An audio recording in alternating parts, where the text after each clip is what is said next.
Now there's a lot of ways that can make you afraid of this thing, like the fact that they're way bigger than you think, like 12 feet, 1,200 pounds. I could mention what they do to penguins, sharks, other seals, one time a whale, or I could tell you about the one time a person got marked by one. RIP Kirsty, you did not deserve any of that. But instead I'm gonna tell you a different story, because even after all these years I still don't have answers. In 2006, photographer Paul Nicklin took a trip to Antarctica to find one of the most intimidating predators in the water, which wasn't hard because leopard seals are not like other predators.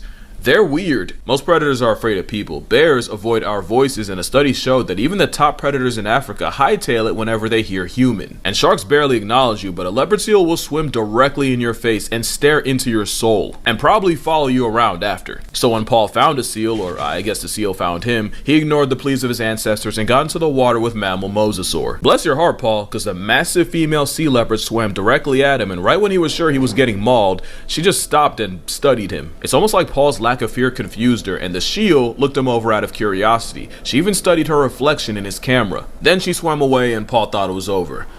Until she came back with a live penguin, which she let go in front of Paul. And when Paul obviously didn't accept, she got another penguin. Then another. For the next 4 days, every time Paul entered the water, the leopard seal would be right there to greet him and attempt to feed him. I think she low-key got frustrated because she started bringing increasingly lower HP penguins. At one point, he had 5 past tense penguins floating around his head. Actually high-key, because leopard seals often blow bubbles when they're mad, and when he didn't eat the penguin, she basically water-sighed at him. Can we appreciate just how weird that is? Like, the only other time I've heard of a wild, not a pet, I'm not talking about your cat, but a wild animal straight up trying to feed a person, it was orcas. Best guess is she thought he was a seal with a severe skill issue, but that's still wild. Imagine a polar bear pulling up with DoorDash. You love to see it, unless you're a penguin. The more you know. The government didn't just know about UFOs, they wrote a manual for cleaning them up. In 1994, a roll of undeveloped film arrives in a researcher's mailbox. No return address, no explanation.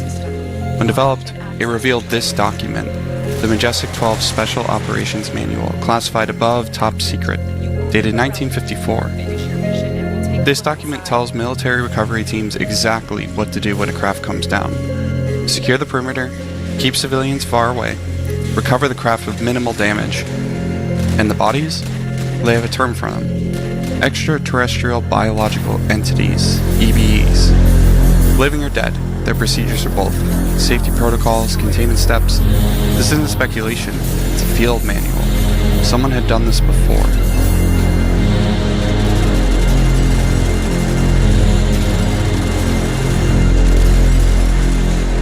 Really? Are you beginning to question the reason for all this foo-furore after You all mean these... showbiz? Showbiz, yeah. The biz? The biz. I think it's hidden. Except for the audience. I like them, but I don't like all the, junk that goes with the it. bloodstained runners that separate the artist from the audience. Well, you know about that. You all know about that. Maybe you're out there. I don't know. You know about I it. wonder myself. Listen, when we come back, I have, you can stay a Where are we while. going? Released this demonic children's clothing line, her health rapidly declined. The commercial is insane. And here's where it gets a little Illuminati? People didn't know what to make of this. This looks very similar to the Illuminati eye, and why is it on her hand? Now here's some photos from the Instagram. Nothing else. These photos are for shock factor. Now you need to check out the insane commercial. Our children, they are not really our children, as we are all just links in a never-ending chain that is life. For us, they are everything. But in reality, we are only a fraction of their universe. We miss the past. They dream of tomorrow. We may thrust them forward into the future, but the course will always be theirs to choose.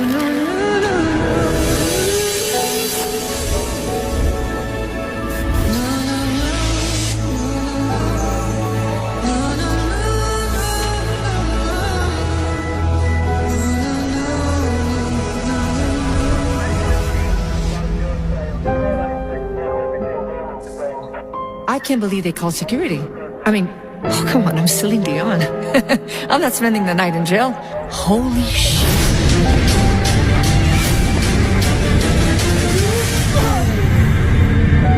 Guys, relax, easy. I'm Celine Dion. Yeah, girl, and I'm Beyonce. What are the odds that her health declines right when this brand comes out? And you know, these are all paid models, but you can see in the comments, people are clearly not having it. They're calling it evil, they're calling them worshiping the devil. And she never addressed any of this. It's like it never happened. I mean, we all can just be honest, right? Yeah, that commercial was kind of creepy. I mean, it was really creepy, actually. I think somebody should have fired her creative director for sure. The handful of us that get to look behind the curtain. There's a curtain, there's another room, and there's a curtain. And in that room is some shit. You're like, God damn, I didn't know y'all was fucking doing this back here. I didn't know y'all was getting this type of money back here. What the fuck? Y'all been doing this for how long?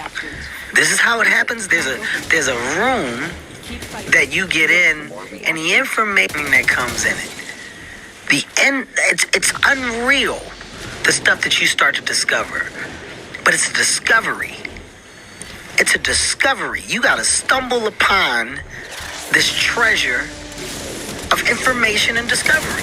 The best pizza in Brooklyn. This is something people talk about a lot. Cali's by far. Cali's, okay. Yeah. Cali's gone. You been there? You been there for real? You been there? The guy who runs that place has the same last name as my mother, as a matter of fact. Icona. Did you know that? No, I didn't. Exciting, right? Yeah. Very.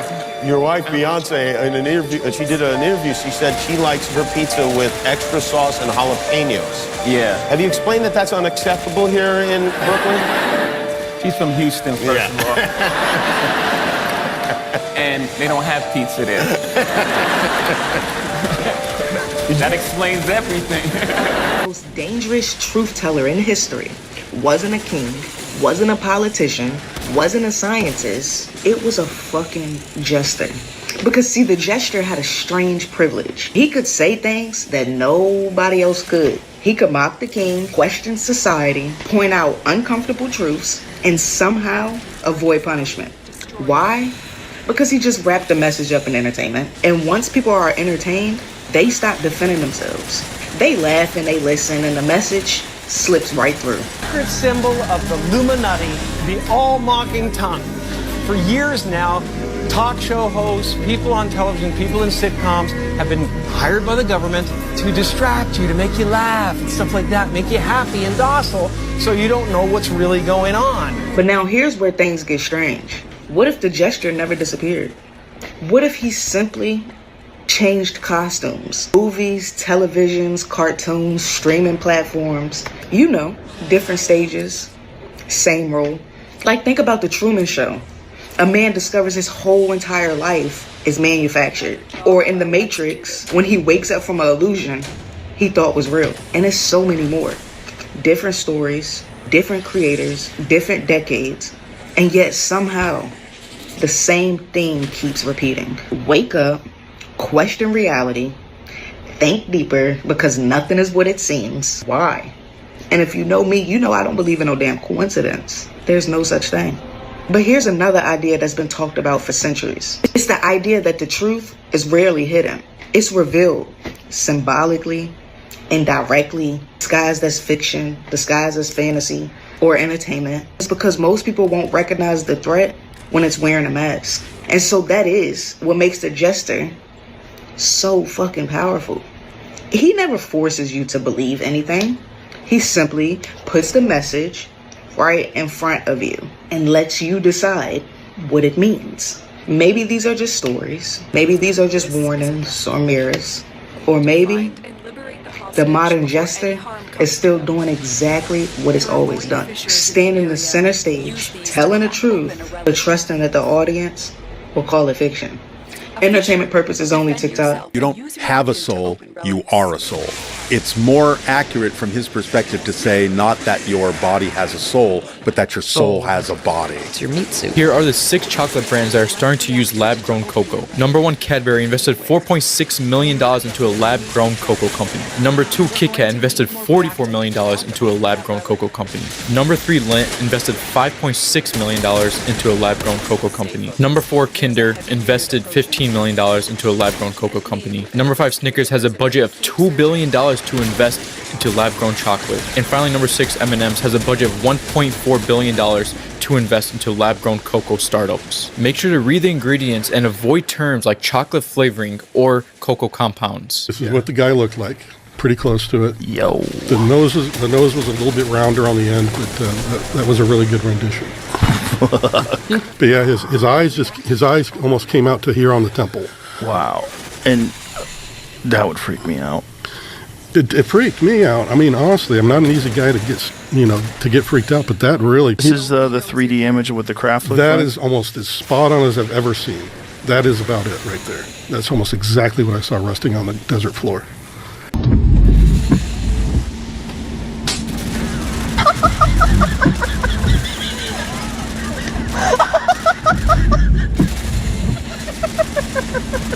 Doorbell camera captures this dude walking up, knife in hand. Man really goes, hello? Like this is a normal visit? Oh, hell nah.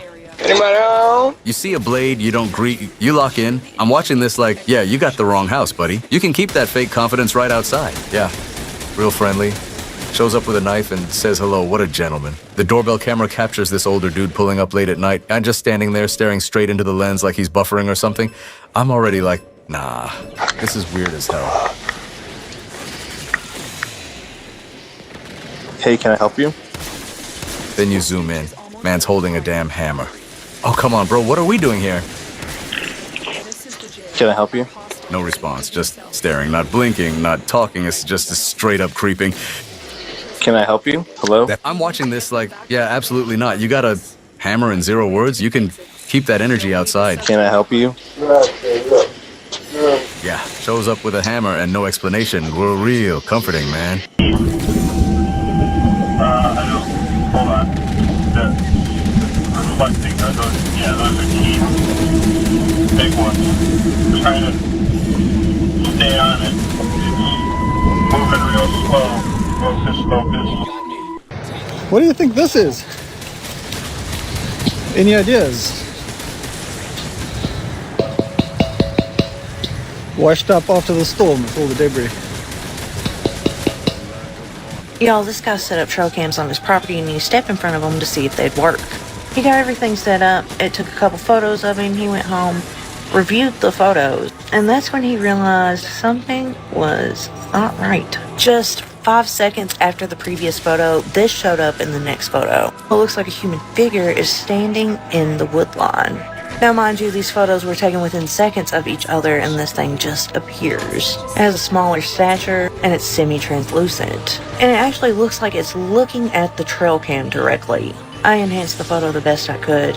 Now, whatever this thing is, it doesn't look like a human, which makes me wonder if maybe it's some sort of forest spirit. Maybe it's attached to one of these trees, and it's just checking all this out and wondering, what this man is doing in this part of the forest. It definitely doesn't seem malevolent, but what do you guys think?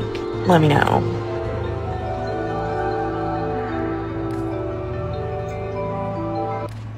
The economy's so fucking bad, it'll have you thinking you bad with money, and all you did is buy groceries. What I have never heard anyone talk about is sapient tech. And that's what I'm worried about, because sapience isn't just human-like conversation. Now we're talking higher reasoning. You have found something that's willing to worship you. It thinks about you nonstop. It's there at your disposal. It knows your name and it has a little nickname for you. It's got your little daily affirmation every morning. He put a camera in his attic, then he heard this. A man named Ryan lives in Virginia and has been hearing strange sounds coming from the attic in his shed for a while now. So he sets up a camera facing up there and captures something horrifying.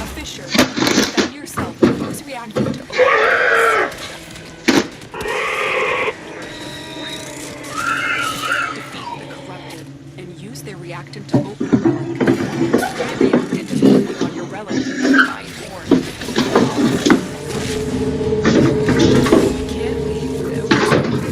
Horrifying guttural screams are heard, and then something can be seen moving around inside the attic.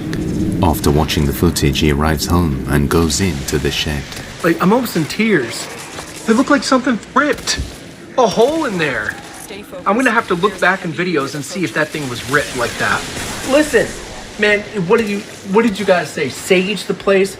Listen, I'll do it. I'll do whatever you think. I just heard something too. At this point, just show me. Just show me. Show yourself. And I know people said stop being mean to it. I'm not being mean, man. I'm just being realistic. Come on. This is tormenting me. Even his dog refuses to enter the shed. And just stare at this shed. Watch it. Molly, you want to come in? Yeah. Well, if that doesn't tell you, I don't know what does.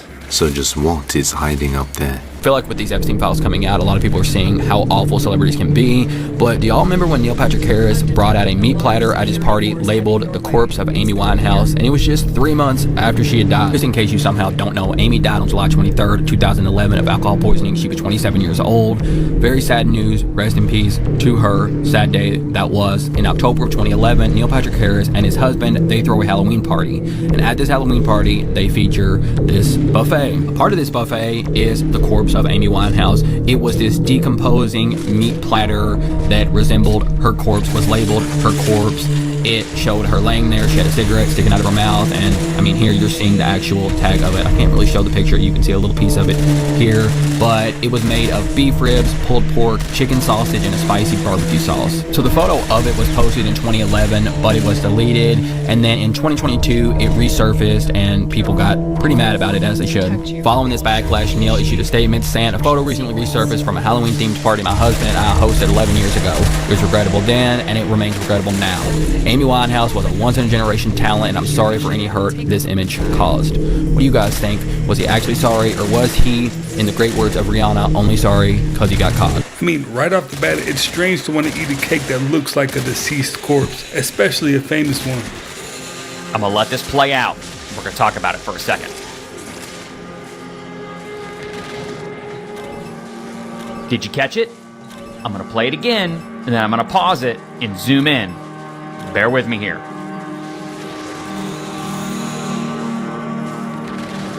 You see that right there? See the eyeball? Pause it right there. It is dead in the middle of the screen. Listen, I'm not gonna claim that this is not some type of big lizard. I do not think this is an alligator in these people's tree. But man, I'm telling you, it looks like a raptor. It's so weird. It looks like a raptor. Call me crazy, I don't know. Run! Come look at this.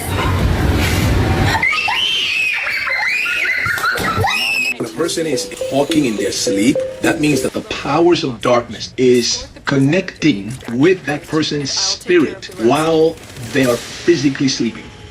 And the reason why they're connecting with that person's spirit is to manipulate their spirit. One of the things that they do in manipulating the person when they're sleeping and the person begins to talk, they begin to have a communication with the person's spirit.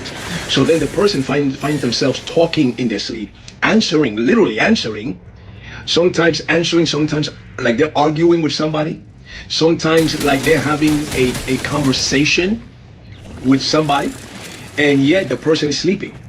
But their spirit is the one that is being spoken to, or having a communication channel with the spirit world.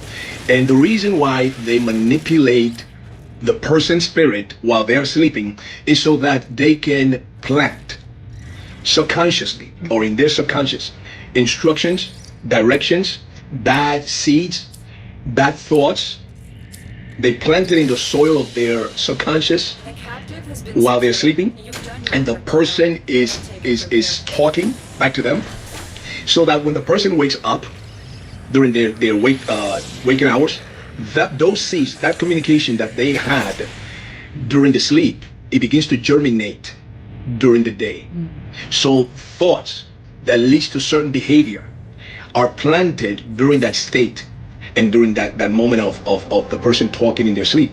And now what happens is that the person find themselves during the day, during the weeks and months, having certain behaviors and certain thoughts and certain things that is not really them.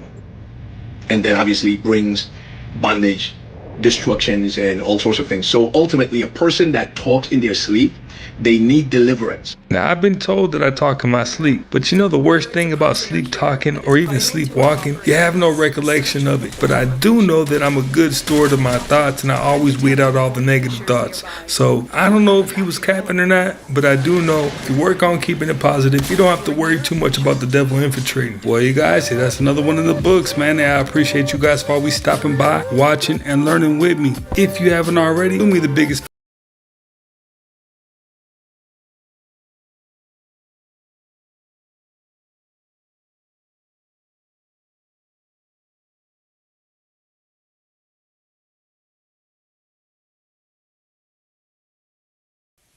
Sup guys, welcome back to the channel. Today I have all the rigs that I own out. We're just gonna take dabs. There's no point to this video. We're just smoking, some glass pouring, some up close cool function stuff, taking dabs, got a bunch of new nails. We're chilling, all right? Not much else other than this. Check out the, oh hold on before we do it. I do not care if your glass is heady. I don't care if your glass is from China. I don't care if it's from Pakistan. I do not care. Cool glass is cool glass. If it's $30 rig and it looks cool, it's still a cool rig to me. So when people over there like, oh, who made that? Is it heady? People used to talk so much shit to me online for maybe about 8 years straight because I never had a heady piece. I didn't care about heady pieces. I don't care. If it works, I'll smoke it. If it breaks, it's 30 bucks. I don't care. I'm not gonna cry.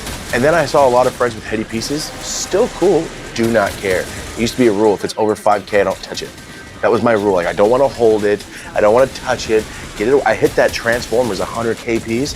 I didn't even get my hands next to it. I put my hands behind me and let them, and I just smoked off it. I don't want to break my own heart looking at glass break into pieces. Since then, I've come to appreciate glass more. Not that I don't appreciate cheaper glass, because I do. There are certain things where I'm like, oh, I understand why that's art. I understand why the function of this is way more intricate and complicated and why it takes so long. I appreciate all of it. It doesn't mean I only bought this because it was expensive. No, I thought it was cool. And I got a Black Friday deal on it. So I'm like, yeah, I'll scoop that. So this is the first heady piece I ever got in my life. This is the first custom piece I ever got. This is from Mothership. This was 8K. This is about probably 18 to 20 something. I'm not sure, it's a one of one. I can't really put a price on it. But for me, smoking $100 bongs or $30 rigs to this is cool. I'll still smoke off a $30 rig. I'm not a snob when it comes to the glass. I'm a snob when it comes to the hash. That's like saying, yo, I love sandwiches, but if it's on a plate I don't like, I don't want it. Are you stupid? It really matters about the hash, but what I'm saying now is function matters. The way it hits matters. How hard it hits matters. All of this really does matter. That's why the $30 version of this will never equal up to it. I understand, but I'm not a snob. I'm not gonna hit your $30 rig. That's insane. Then, same day I got that, I bought this little Mothership. Just awesome, very cool, super small, and it's a chugger. I just thought it was cool. In like 2017-ish, if you had this, like, damn, we're selling packs? Oh wow, you're moving this? Like, this was like a little heady staple. Now for the trappers, like, I have purple jeans, or whatever the hell they wear, or Miris. That's when you know you're a trapper now, but this used to mean you're a successful trapper. So I just got it because I thought it was really cool. And then my most recent piece, my most wild custom ever, is from Matt Robertson Glass. Pete, the Proper Papers Giraffe. It's full smoking a joint, rolling a joint on proper papers, and just a little giraffe. It's a little fun. It's cool. But if this was 70 bucks, I would still be excited about it. You see what I'm saying? This probably goes for like 5 to 7K-ish. I'm only saying the prices so you can get the idea of like, yeah, the rigs I was smoking on were 30 bucks. 100 bucks. I still like those rigs. I still have some of those rigs. They're cool. But this is the heady little glass breakdown. So we have Matt Robertson, Mothership, Dynamic Glass. So now that we're here, take a couple dabs. We'll just start using them all. I got a bunch of different nails. They probably don't fit on there, but a bunch of different nails to choose from. I got a bunch of beads, pillars, all the fun dabber kid stuff, all the caps. Got all of it, guys.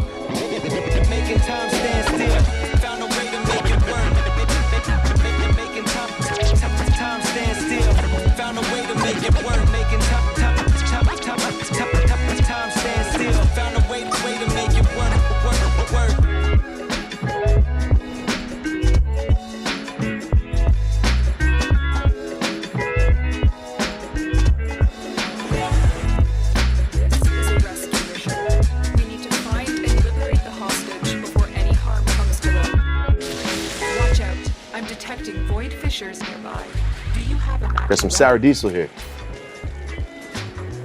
Smoke it, that's the end of it. That's all that's left. But it is real deal sour D, I can smell it. Guys, real quick, I'm just gonna be completely transparent with you right now. This platform we're on, you're watching right now, just does not like me, the people that run it. They are burying every video I do. Yesterday my video got 22,000 views in an hour. Then it got age restricted. And then that 24 hours, it's at 26,000 views. So in 23 hours, it gained 4,000 views. But in the first hour, it had 20. as a social media expert, I actually am. I never talk about it. I do this. I'm an expert at this. I know exactly what I'm doing. I know how to run companies. I can build things. It doesn't make sense. It's as if someone's in the back going, turn off all of that traffic. Yeah, no, he has followers, pretend that he has. No, that's how they're treating me right now, and it is what it is. But what I'm saying is, I'm gonna keep making videos, I'm gonna keep doing all this stuff, but I'm very much heavily leaning into live performances and stuff like that with comedy and just going on the road. I have so many shows that I'm doing. This is not a viable income for me. YouTube isn't either. I don't get paid off this. But to travel and do all the stuff for comedy, it's not like I'm not selling out shows, like I'm performing in front of people with people, if that makes sense.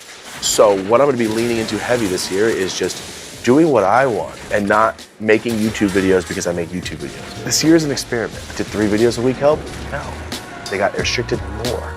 Did 2 videos a week help? No. They got restricted more than 3 videos a week. I don't want to go down to 1 video a week because then they were back to last year when I said I'm not posting it. So go to dopeasyola.com and go to the live tickets. Maybe I'm in your city. Maybe I'm coming to your state. Come out and see it. I'm just practicing, trying to hone this in. It's been really fun. Now I've said all of that stuff. Go to pushtrees.com.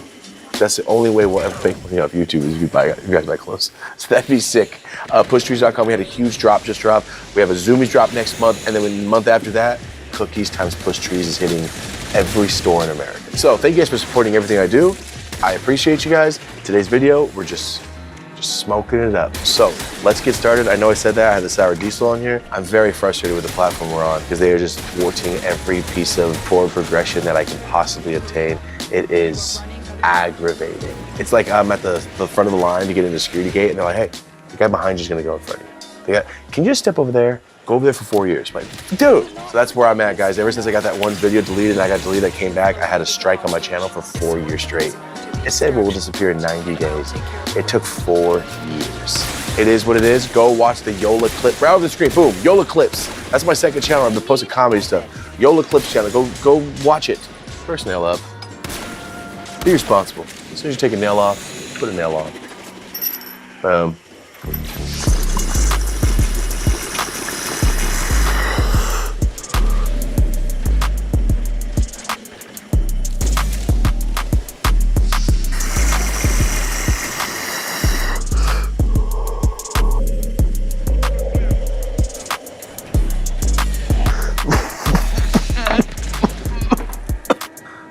I don't know what's been going on lately, guys. I went to Denver on 420, right? This stream. I got home, but I don't know why. I didn't touch a dab for 32 days. 522. I'm sitting here, look at Rosie, go, have we taken a dab? I'm like, when's the last time we took a dab? And I look and all my stuff's still in the case from Denver. So, I've been smoking so much weed, hitting my Puffco, hitting the Dr. Dabber like crazy. So I haven't been taking dabs off my rig lately. Don't know why. So I really feel like I'm about to get really high right now, because I've only taken a couple since. Sometimes I want to smoke nothing but joints, bong rips. I'm sure you guys will like that too. Okay, to the little mothership. This is called Mad Fruit. It's like the end of it too. No, Rosie likes it. I'll say that for her. Hold on. Blueberry Z. We watched that movie Obsession. I don't like sad movies. That was just sad. It was scary, but it was just horribly sad. Shot well, but I don't like it. I like movies that end as a Truman Show. It all could be bad, and at the end goes, I win. I don't like an ending with bad things. They're like, yeah, that's just the way. Cloverfield. They just die? You just end it with them dying? I'm like 9 years old, watch Raging Bull, I'm all high. And that's how it ends?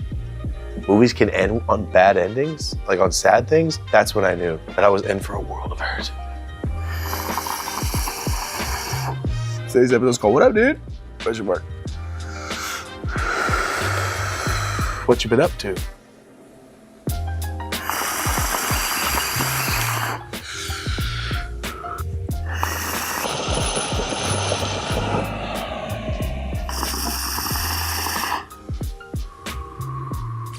Yeah, I was gonna say, do you get high ever? Yeah, sometimes it takes 2 dabs, like right now. But I won't be high for long. Anyway, on to the next dab. Let's move it to the other mothership. All right, let's Let's try this. I haven't tried this one. This is the candy fumes. Oh, I got all them beads. All them beads. And no toothbrush. Oh wait, I've never done this. I'm gonna try something on this dab. Apparently, you can do this. And apparently, oh, maybe it has to be hot too. Damn it, I think you could put, I've never used the ball to cap that off and then put the ball up top. I always use a cap. Now let's heat it up. Let's try this out. I never tried it with the little ball up top.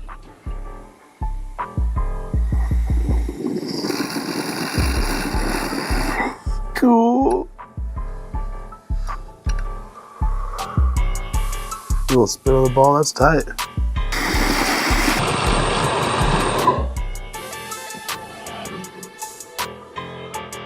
Oh, maybe it keeps the oil from shooting up too high. And not going down the neck. Let's try. Let's hit it hard.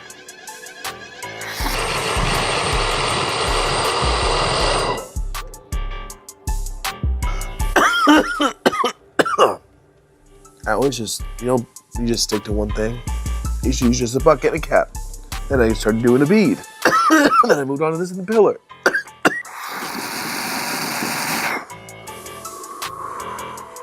That worked great. Back to candy fumes. All right, let's take this dab.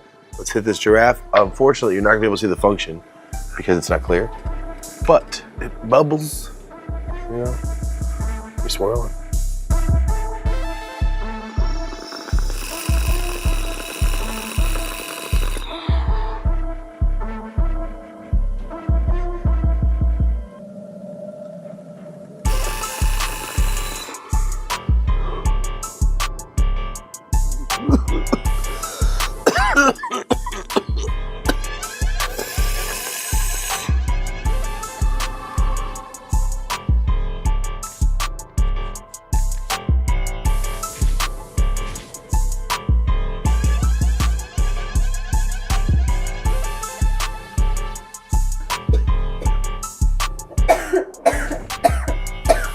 Get that off this tower.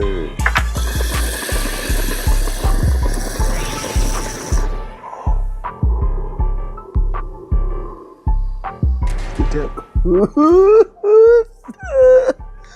Our intel suggests that our person of interest is in the vicinity. Search for the hostage. Oh yeah, a little hostile. There are fissures in the area. There's one from Big Brain. I haven't used it yet. I'll bust it in now. You're near a fissure. I'm not sure how to use this. Fits ish.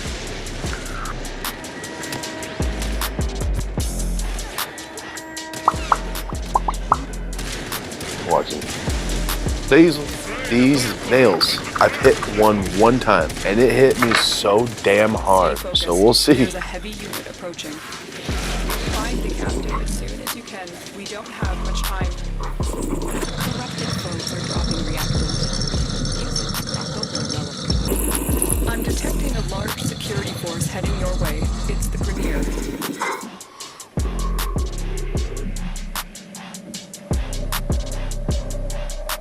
I think it's supposed to go a lot hotter, so it just starts dripping, or I'll leave it in there, and then it drips the rest off, I think. Forget the reactant. You need more to open that relic. I don't know. I feel like it's a little cold.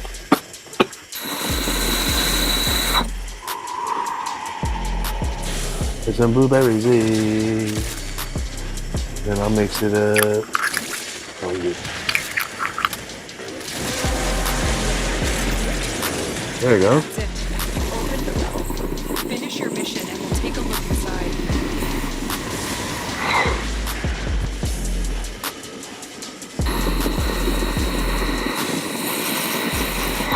You are approaching the holding area. All right, thanks guys. Thanks for being here. Hi. Initiate the execution sequence. That's it. It's just a hangout. We're just smoking. Thank you for being here. I appreciate you guys. Yeah, leave a like, subscribe, all that fun stuff. Make sure you're still subscribed. Notification bell doesn't really work on our channel, so it doesn't really matter. So either way, check out dopeasyola.com. Every single thing you could possibly want to know about what I do, every company, every piece of information, everything. Get tickets to shows, links to push trees, links to all my companies, everything on dopeasyolo.com. Thank you guys so much. Also, every Tuesday at 12:30, we drop a podcast on the Dope As Usual podcast, YouTube, Spotify, Apple Podcasts, everything. Go ahead and check it out, guys. Thank you so much. For everyone watching on Spotify, thank you. We have grown insanely on Spotify. YouTube, we're still getting, everything's restricted all the time. Even though we're just talking, it is what it is. I'm not going to get mad about it. But if you want to really support, go to Spotify and follow Dope As Usual podcast. Thank you guys so much for watching. I am very burnt, actually. This has been me smoking a bunch of hash. As always, until next time, I'm Dope As Yola. Have a dope ass day. Let's go.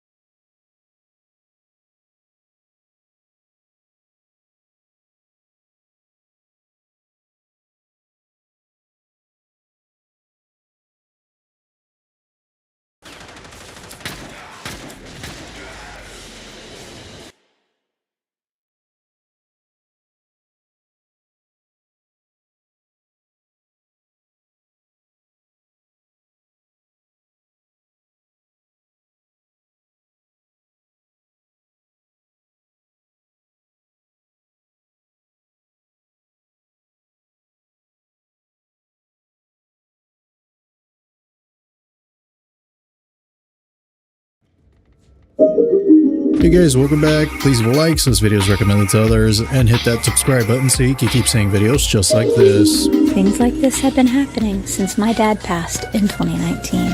I always told him I didn't believe in ghosts, and he would laugh and say, well, when I go, I'm gonna come back and haunt you. He said that he will wait till I'm turning a corner and then he'll jump out and say boo. Well, now things like this are happening, and sometimes when I say, Dad, are you there? Lights in my house will flicker on and off until I get freaked out and say, Dad, stop. That's awesome. Dad of the year right there. I think I'm gonna do this to my kids now. I love how the cat that's on that couch is just like, okay, I guess we're doing this. This person says, my grandpa said he was going to wink at me in his casket. He didn't. Thank God.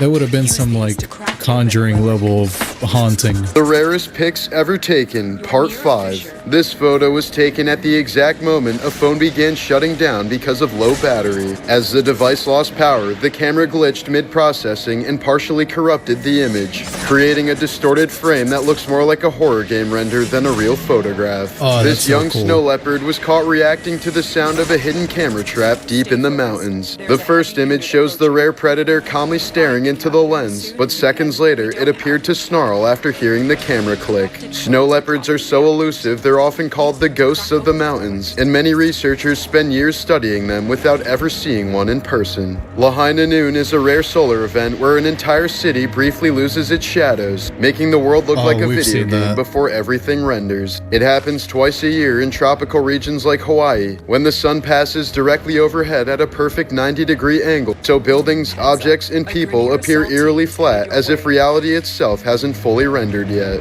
Fishermen off the coast of Costa Rica caught something scientists had never documented before, an orange nurse shark. Researchers later confirmed the shark had an extremely rare pigmentation condition called xanthism, combined with traits of albinism, giving it its bright yellow-orange color. Nurse sharks normally rely on dark brown skin to camouflage against the sea floor, making this shark stand out so much that many people initially thought the photos were AI.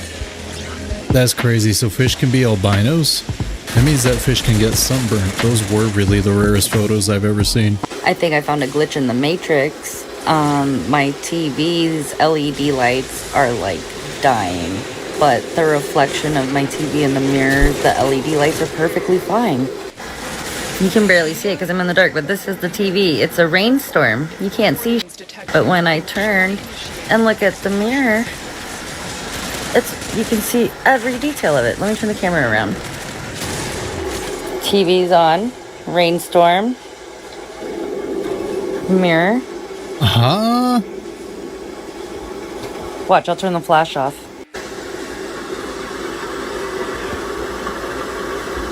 What?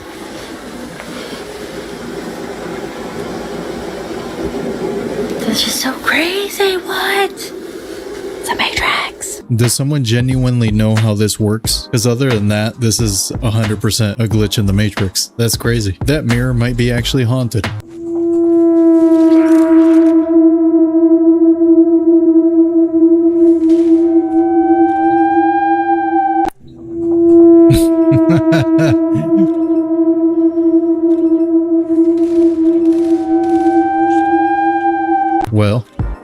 At least it's not your house. This looks like it's just the neighbor's problem. I would just go on about my day. They'll figure it out eventually. When I get old, this is the wheelchair I want. I'm gonna be dressed just like that too, like I just escaped the crazy hospital. He's definitely doing like 15 miles an hour. Dude, I swear he's talking to the imaginary whatever is on his shoulder. He keeps talking and looking to the left. I think he's got a devil on his shoulder that told him to escape from the hospital. This is why you're being pulled over. In the city of Lake Worth today, we're doing an operation for distracted driver, and you drove past me holding the phone with your right hand, manipulating that phone. Whoa, hold on before I watch the rest of this video. I need to see what it says. This is why you're being pulled over. Cop pulls over a one-armed driver claiming he saw her use... Cop pulls over a one-armed driver claiming he saw her use her missing hand. Okay, now I'm prepared for this. Over the city of Lake Worth today, we're doing an operation for distracted driver, and you drove past me holding the phone with your right hand, manipulating that phone. I mean, I saw you with the phone in your hand. Not. So you want to just call this a day? Or? I don't want to call it a day. You had a hand up manipulating you just the said phone. my right hand. Well, I thought I saw... Bro's 100% being a douchebag right now. She even has a sense of humor. Come on, my guy. With your right hand, you had a hand up. The right hand, I saw you manipulate. So you didn't. With the right hand, perhaps not, right? But I saw you didn't see me with my right hand. So are you saying that you saw me with my right hand? I know what I just said. I know what I just said. I'm asking you now. Did you or not have your phone on your hand? I did not. You did not have your phone on your hand? I did not. Hand to God, you didn't have a phone in your hand. Hand to God. The other hand to God, you don't have a phone in your hand. Hand to God. Cool. You have your driver's license, registration, yes, insurance. This is the way you're being... Wow. Dude can just not accept that he made a mistake. No, not even made a mistake, that he straight up lied. This is horrifying. Bro is on a power trip. Holy crap. And it's only gonna get worse with these flood cameras. I'm telling you. Did I show you guys that video where the cops are basically stalking people with flood cameras? Well, specifically their exes or people of interest. A new crop circle just appeared in Wiltshire over in the United Kingdom, and that alone is amazing. But what I'm going to show you here is something truly strange. A Brazilian couple went and visited the site, and they captured what only can be described as a whirling vortex of some kind, traveling over the field, pushing down the crops. Take a look at this footage right here.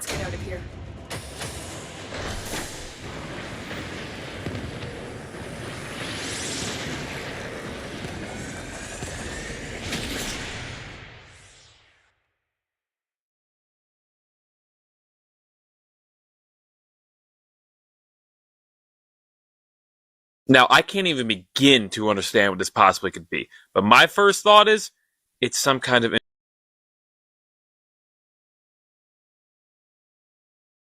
Today's video is a collection of 5 county called Surrey started receiving all these frantic emergency calls. Now, all of these calls were coming from drivers on a heavily trafficked highway called the A3, and they all were saying the same things. They had seen this totally reckless driver with super bright headlights that was weaving in and out of traffic and going at high speeds and nearly crashing into people.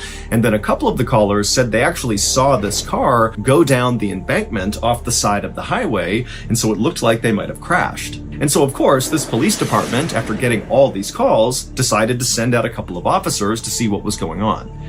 When the 2 officers got out to the A3 and began patrolling the area on the A3 where all these calls were saying they had seen this reckless driver, they didn't see the driver. They didn't see a wreck on the side of the road. They didn't see any signs of an accident. I mean, there was nothing there. Now, had only one person called in about this wild, reckless driver, at this point, the officers would have chalked this up to a mistake or even a prank. But so many people called in about this one particular reckless driver on the A3 that these 2 officers decided to just keep on looking and really see if they can figure out where this driver went. And so to this point, the 2 police officers had been just driving on the A3 to try to find this driver. And so they decided they would park their vehicle, get out, and walk on foot on the edge of the highway because there were these huge forests that lined either side of the A3. In fact, Surrey, the county in England where this was one of the most heavily forested areas in all of England. And so these forests on either side of the A3 were very dense. You could not see very far into them. And so these officers were thinking that it might be possible that this driver, if they were driving as recklessly as all the callers made it seem like, they could have veered off the highway, gone down the embankment, and then because they were going at such a high speed, they could have crashed their way into one of these forests and basically disappeared from view from the road. That in order to see this crash in the forest, you'd have to be basically in the forest. And so these two officers, they pulled over, they got out, and they began walking along the edge of the highway, staring into the forest, looking for a sign of a car wreck. And sure enough, after walking for a while, one of the officers spotted something deep in the woods that looked almost metallic or plastic. Whatever it wasn't supposed to be in the forest. And so the officers made their way into the tree line and began walking through all the trees. And as they got closer, they realized very clearly there was a car. There was a wreck in the forest. And so the two officers, they begin running towards the wreck. They're calling for backup on the radio. They get to this wreck in the middle of the forest, and they're on the driver's side, and they look inside the car, and there's no driver in the driver's seat, but they looked through the car to the passenger side, and they saw the front passenger door was wide open, and on the ground on the other side of the car was very clearly a body. And so the two police officers rushed around the car to get a better look at the body. And when they did, they couldn't believe what they were seeing. It didn't make any sense. Like, what was this? Now, to understand why these police officers were so caught off guard by what they were seeing, we need to go back 5 months to July 16th, 2002. On that night, a 21-year-old man named Christopher Brian Chandler finished up his beer at a pub in West London. And for reference, where this pub was located was about 1 hour north of that stretch of the A3 highway in Surrey where the car was found in the woods. This night, Christopher had gone to this pub with a close friend of his. This was meant to be a fun night out. But, as Chris is finishing up this beer, he began to feel really antsy because it turned out Christopher was actually wanted by police in London for robbery, and so he hated staying in one place for too long. And so the only people who even knew where Christopher was the friend he was with at the bar, and then also Christopher's brother. He knew he was at this particular pub. And so finally, Christopher got so anxious about being in this pub for too long that he told the friend he was with that he just wanted to leave. And so he said goodnight to his friend. The friend stayed at the pub, and Christopher left, got in his car, and began driving south. But Christopher never arrived at the place he was trying to go. He just sort of disappeared, and nobody heard from him again. Christopher's brother eventually would report Christopher missing, but remember, the brother knows Christopher is wanted for robbery, and so Christopher suddenly going on the lam and just disappearing for a while was kind of par for the course, and so the brother really didn't think this was a big deal. And also, the police felt the same way because they know Christopher is trying to elude them, and so it makes sense he would be missing. And so as a result, nobody really followed up on Christopher's missing person report. Everybody just kind of moved on. That is, until 5 months later, when all those drivers began calling into the police in Surrey about seeing this totally reckless driver careening down the A3, who eventually crashed into a ditch. And then those two officers, they went out to that stretch of A3, and sure enough, it was Christopher's car, and the body on the ground was Christopher. However, there was a problem. When the two police officers walked up on Christopher's car and saw it for the first time, they were struck by how old it looked. But it didn't really register with them why that would matter. It just stood out to them that this is a really, really old and rusted up car. But when they went around to look at the body on the ground, Christopher's body, they saw that his body was actually mostly a skeleton, which meant Christopher did not crash and die on this night, December 11th, 2002. Very likely, he crashed and died 5 months earlier, right around the time he disappeared. Now, the Surrey police, they say that this was all just one big coincidence, that the reckless driver that all these drivers were reporting that night on the A3 must have not crashed and actually just kind of got away, and then just by coincidence, when the police were searching that area of the A3 for the reckless driver, they happened upon Chris and his car. But remember, several of the drivers who called in that night about seeing this reckless driver on the A3, they specifically said they saw the car veer off the embankment and crash down below near the tree line. Like, this is a serious crash. Someone needs to get out here with an ambulance because probably someone's hurt. And then when the police got out and searched the exact area where this crash supposedly happened, they find Chris's car that had all the hallmarks of a car that was driving recklessly on the A3 that veered off and crashed into the woods. I mean, they found Chris and his car because of these calls, but it could not have been Chris. But what other car could it have been?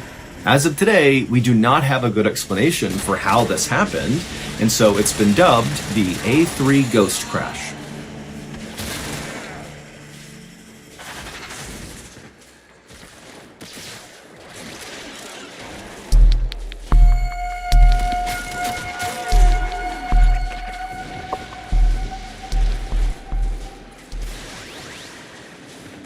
On June 1st, 1937, Amelia Earhart took off from Oakland, California on an eastbound flight around the world. It was her second attempt to become the first pilot ever to circumnavigate the globe. She, along with her flight navigator Fred Noonan, flew to Miami and then down to South America, across the Atlantic to Africa, and then east to India and Southeast Asia. The pair reached Lae, New Guinea on June 29th. A couple days later, on July 2nd, Earhart and Noonan would depart Lae, and they would make their way to tiny Howland Island, which was their next refueling stop, but they would never arrive. What Earhart was trying to accomplish at the time was such a big deal, and so when they disappeared, it was heartbreaking, and it made international headlines, and this huge search was launched for them, but they can't find them. And after 2 weeks, they officially declared they were lost at sea and most likely dead. 3 years later, and 350 miles away from Howland Island, which was the island Earhart and Noonan were trying to get to before they vanished, a British scientist was on this tiny little uninhabited island called Niku Maroro, and they made a startling discovery. He found an incomplete skeleton next to what looked like the remains of a campfire, and their skeleton was kind of torn all over the place, like they had been ripped limb from limb. Because of Niku Maroro's proximity to Howland Island, everybody speculated that this has got to be the body of either Amelia Earhart or Noonan. The bones were sent to 2 doctors in Fiji, and they unfortunately said, no, this isn't Earhart or Noonan, this is somebody else. So those bones were ultimately disposed of because no one could claim them or knew who they were, and everybody just kind of forgot about it until 2017, when a forensic anthropologist decided to manually re-examine the measurements of the bones that were taken off of Niku Maroro Island and compare them to real measurements of Amelia Earhart. And they discovered that clearly those doctors in Fiji had made a mistake, because the measurements of these bones match Amelia Earhart almost exactly. So researchers go back to Niku Maroro Island and they go to the area where these bones were found near that campfire, and they look around and they find a couple 1930s era bottles, glass bottles, and one of them is a freckle cream, and Amelia Earhart had lots of freckles and she liked to use freckle cream to cover them up. She was kind of famous for doing that. And so they found that freckle cream on this island near bones that looked like they belonged to Amelia Earhart. So while some scientists are putting their energy into confirming that yes, those bones were Amelia Earhart. We don't have the bones, but we can show you with the measurements, the freckle cream, and there's another picture that apparently shows the landing gear of her plane off of Niku Maroro Island. So there's some people that are working on that angle, and there's another group of scientists and researchers that are saying, okay, let's assume that that really was Amelia Earhart. Let's figure out what happened to her once she got to Niku Maroro Island. And the leading theory is horrifying. Although Niku Maroro Island is uninhabited by people, it is inhabited by one of the scariest creatures on the planet, the coconut crab. They're 3 feet long, they can carry at least 6 times their body weight, and they use their pincers that are as strong as a lion's jaw to rip open coconuts, which is their main source of food. But coconuts are not the only thing they eat. They'll also eat pigs, they'll eat each other, they'll even eat themselves. And they're prolific climbers because they need to get up to get to the coconuts. But in some parts of the world, they use their climbing ability to climb up and grab birds and break their wings with their pincers and then drag them into their underground burrows where they will eat them too. The few researchers and scientists that have gone out to Niku Maroro Island have said at night, thousands of these crabs will emerge from their underground burrows and they'll go looking for food. And they have a really keen sense of smell and they can smell blood. So when one of the crabs goes up and grabs a bird and starts ripping it apart, the thousands of others will come charging over and swarm the bird because they've smelled the blood, and they'll rip it to pieces and they'll all try to get in on the action. And so the theory goes, Earhart and Noonan are making their way to Howland Island. They get off track somehow and they wind up crash landing 350 miles away on Niku Maroro Island on one of the reefs. Noonan probably dies on impact, and Earhart, who's badly wounded and probably bleeding, she gets onto the island and she makes her way up to that area where that campfire was found. And for some amount of time, Earhart is able to survive off of whatever she had on her in those glass bottles, but in her weakened state and bleeding, at some point she probably attracted the coconut crabs, who one night came out and swarmed her, ripped her to pieces, and ate her. Today, Niku Maroro Island is only inhabited by the coconut crabs, and it's protected land under the Republic of Kiribati. And so if you want to go, you have to get express permission from the Republic of Kiribati, and they send someone to go with you. And there's no airport on the island, so you have to land on a separate island and then ride to Niku Maroro on a boat. But you have to pass through Cyclone Alley, which means you can only travel there at certain parts of the year, and even then it's incredibly dangerous. We can't leave without Easy, and it kind of pulls you into the action in a way that just watching doesn't. Sign up now for your $25 bonus on FanDuel Predicts. Go to fanduel.com/predicts to sign up. That's fanduel.com/predicts to get your $25 bonus. Offered by FanDuel Prediction Markets, LLC, a registered futures commission merchant, 18+. Bonus is non-withdrawable and expires 7 days after receipt. Trading derivatives involves significant risk and may not be suitable for all investors. Manage your activity with their consumer protection tools. Restrictions apply. See terms at fanduel.com/predicts/bonus-offer-terms.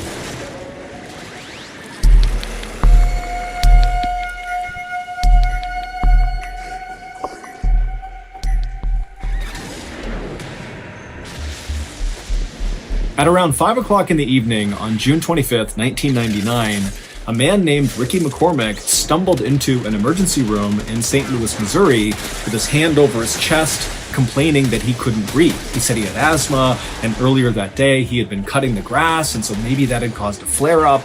But either way, here he was in a lot of discomfort, saying, I need help.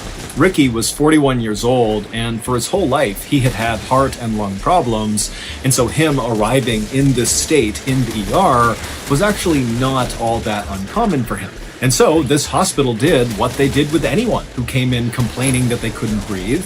They immediately took Ricky to a back exam room, and they hooked him up to all these monitors to make sure his heartbeat was steady and that his oxygen levels were plenty high. And once Ricky was in the exam room getting hooked up, he started acting really agitated, and he kept looking around the room like he was scared that someone was going to jump out at him. And he was also sweating profusely, and whenever he did speak, he spoke so quickly no one could really understand him.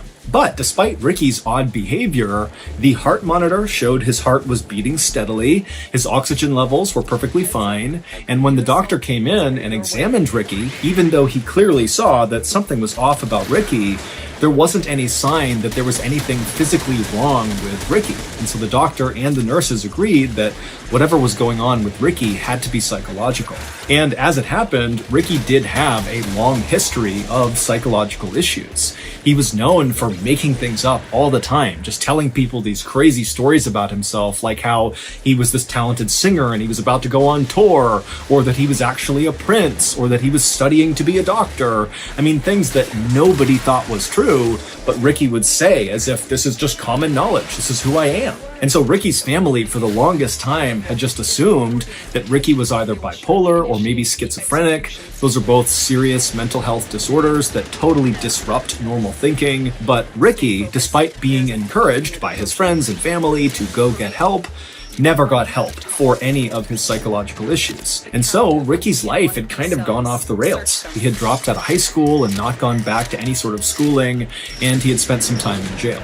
Now, Ricky was living in a low-income, very dangerous part of St. Louis, which is a big Midwestern city on the Mississippi River that in 1999 had a very serious issue with gang violence. Ricky absolutely hated it there, but he had no way to actually leave St. Louis. In fact, Ricky didn't even have his own place. He bounced around from his mother's place. The doctor came back in and told Ricky that he was okay and he was going to be discharged.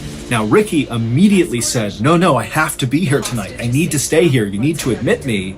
But the doctor just kind of ignored what he said and handed him the discharge paperwork. 15 minutes later, when a nurse came back into the exam room to get this paperwork from Ricky, she would walk in and see Ricky still sitting on the exam bed, kind of fidgeting around, looking down at this paperwork on his lap that immediately she saw he had not filled out. He had just signed his name at the bottom.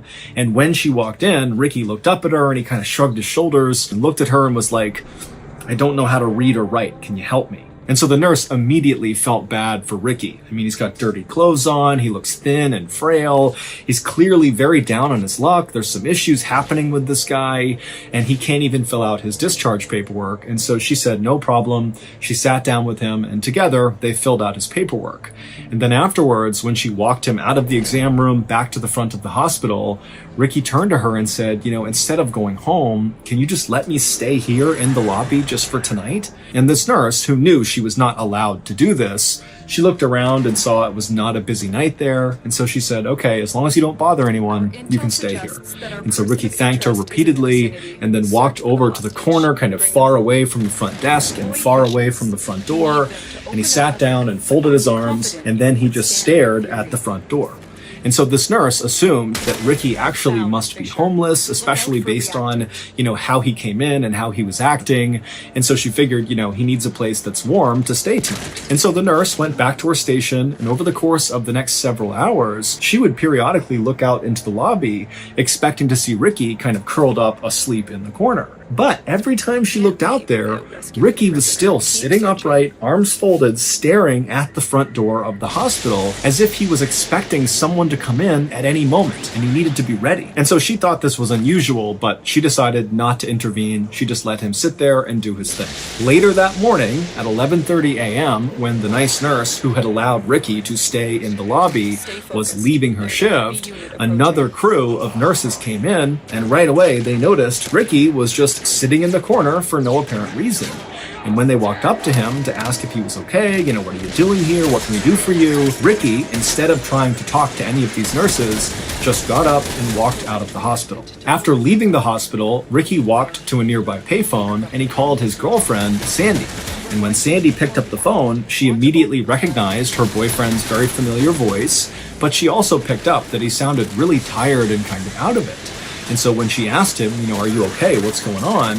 Ricky would tell her that he had just spent the night in the hospital. But he didn't clarify that he had spent the night in the lobby of the hospital, not admitted as a patient at the hospital. But to Sandy, it really didn't matter because already this was raising red flags for her, because this was actually the second time that Ricky had gone to the ER just that week. Just a few days earlier, Ricky had been released from a different hospital in St. Louis after telling doctors there that he had had these chest pains and he couldn't breathe.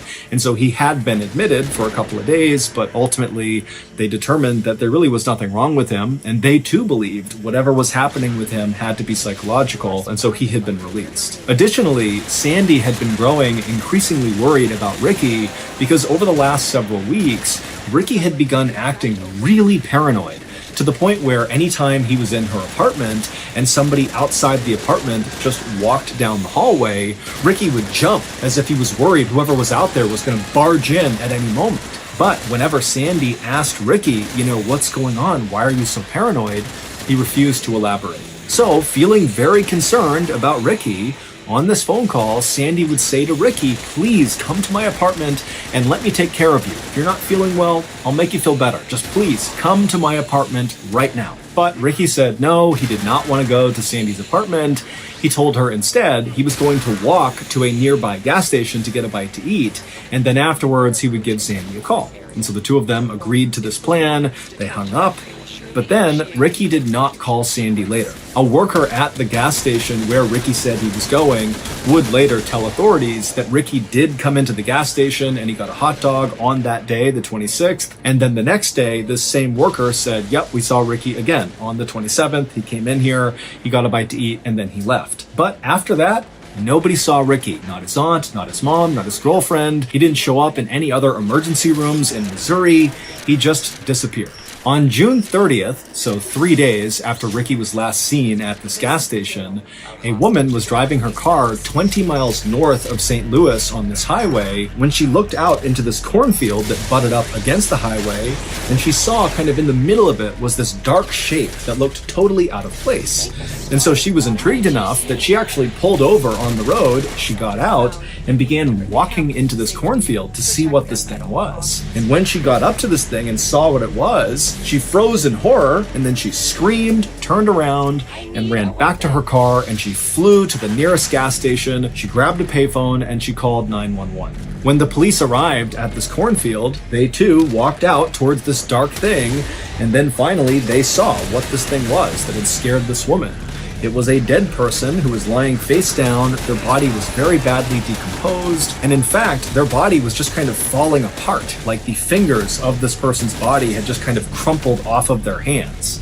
Now, based on what this person was wearing, they appeared to be male, but there was no way to tell how this person died or really how long they had been dead for. But despite the advanced decomposition, authorities were able to get a good fingerprint, and it would turn out that this body belonged to Ricky McCormick. The day after Ricky's body was found, the police would come out and say they were treating his death as a homicide. This area along this highway in this cornfield was actually a fairly common place for murderers to dump their victims. And it was very unlikely that Ricky had gotten there by himself.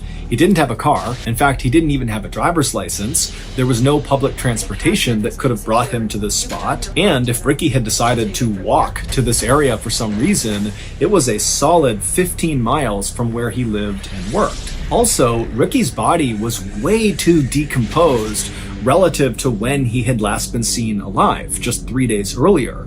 And so there was a theory that perhaps he was killed somewhere else and then kept indoors in heat, and that had accelerated his decomposition, and that at some point whoever had killed him had moved his body and dumped it in this cornfield. And so on that first day of the homicide investigation, July 1st, the police put 18 detectives, so a ton of detectives, on this case, and they also appealed to the public to come forward if you had any information about what could have happened to Ricky McCormick. But just a day later, on July 2nd, the police came out and made an announcement that, after looking at all the evidence and looking at Ricky's body again, it did not appear, in fact, that he had been murdered, but instead he must have died of natural causes. This is a guy that had lung and heart problems, and so that is likely what killed him. Case closed. And so after this announcement, all of the evidence in Ricky's case was bundled up, put into storage, and people just kind of forgot about it. 6 months later, the Federal Bureau of Investigation, the FBI, got a tip that involved Ricky McCormick.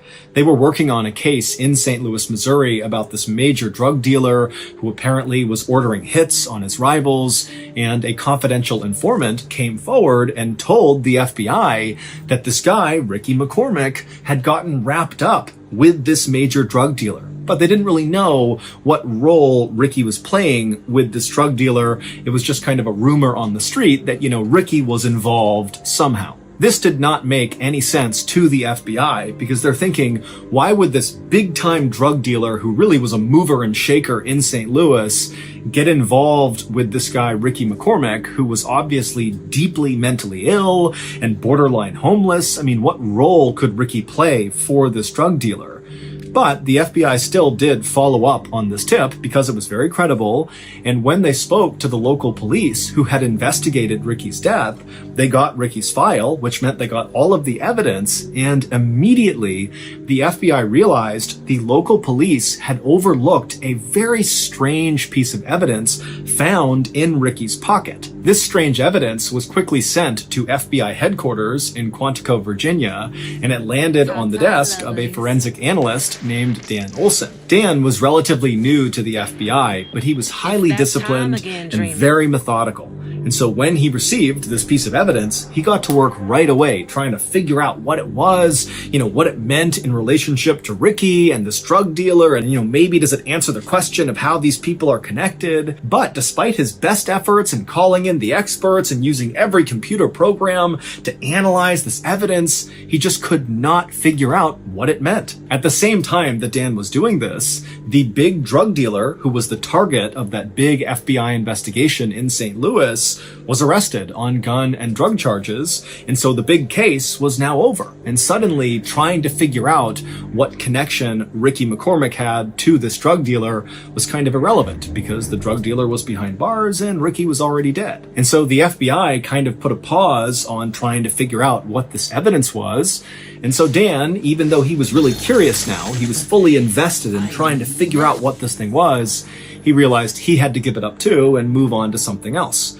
And so the strange evidence went back into storage, and once again, everyone just kind of moved on from Ricky McCormick. But Dan never really forgot about this mystifying piece of evidence. It was always in the back of his mind. 22 years later, Dan Olson had now become very senior at the FBI. He was actually in charge of their cryptanalysis and racketeering unit. Basically, he was in charge of the people at the FBI who specialized in code breaking, meaning they were the people that would pull any sort of secret messages embedded inside of evidence. And so at some point after taking over this unit, Dan pulled out of storage this strange piece of evidence connected to Ricky McCormick, and he said, you know what? I just need to know what this means. I have to figure it out. I've never been able to. It's haunted me ever since. And so Dan went public. He went to the media and he asked the world to take a look at this mystifying piece of evidence and come forward if you have any idea what it means. When Ricky was discovered in that cornfield, the local police quickly emptied his pockets, and in his pants pocket were 2 documents that contained an incredibly complex cipher or code. It was basically 30 lines on each piece of paper with different symbols and letters and capital letters. I mean, it looked like total gibberish to the untrained eye. But to people like Dan and his code-breaking team, these symbols and letters could mean there was a secret message hidden inside of these documents if you could break the code system. But of course, no one could ever break that code. So how in the world does a guy like Ricky, who is basically functionally illiterate and can only write his name, he's clearly mentally ill and he's not really in touch with reality all the time, how does a guy like that come to be in possession of these complex ciphers?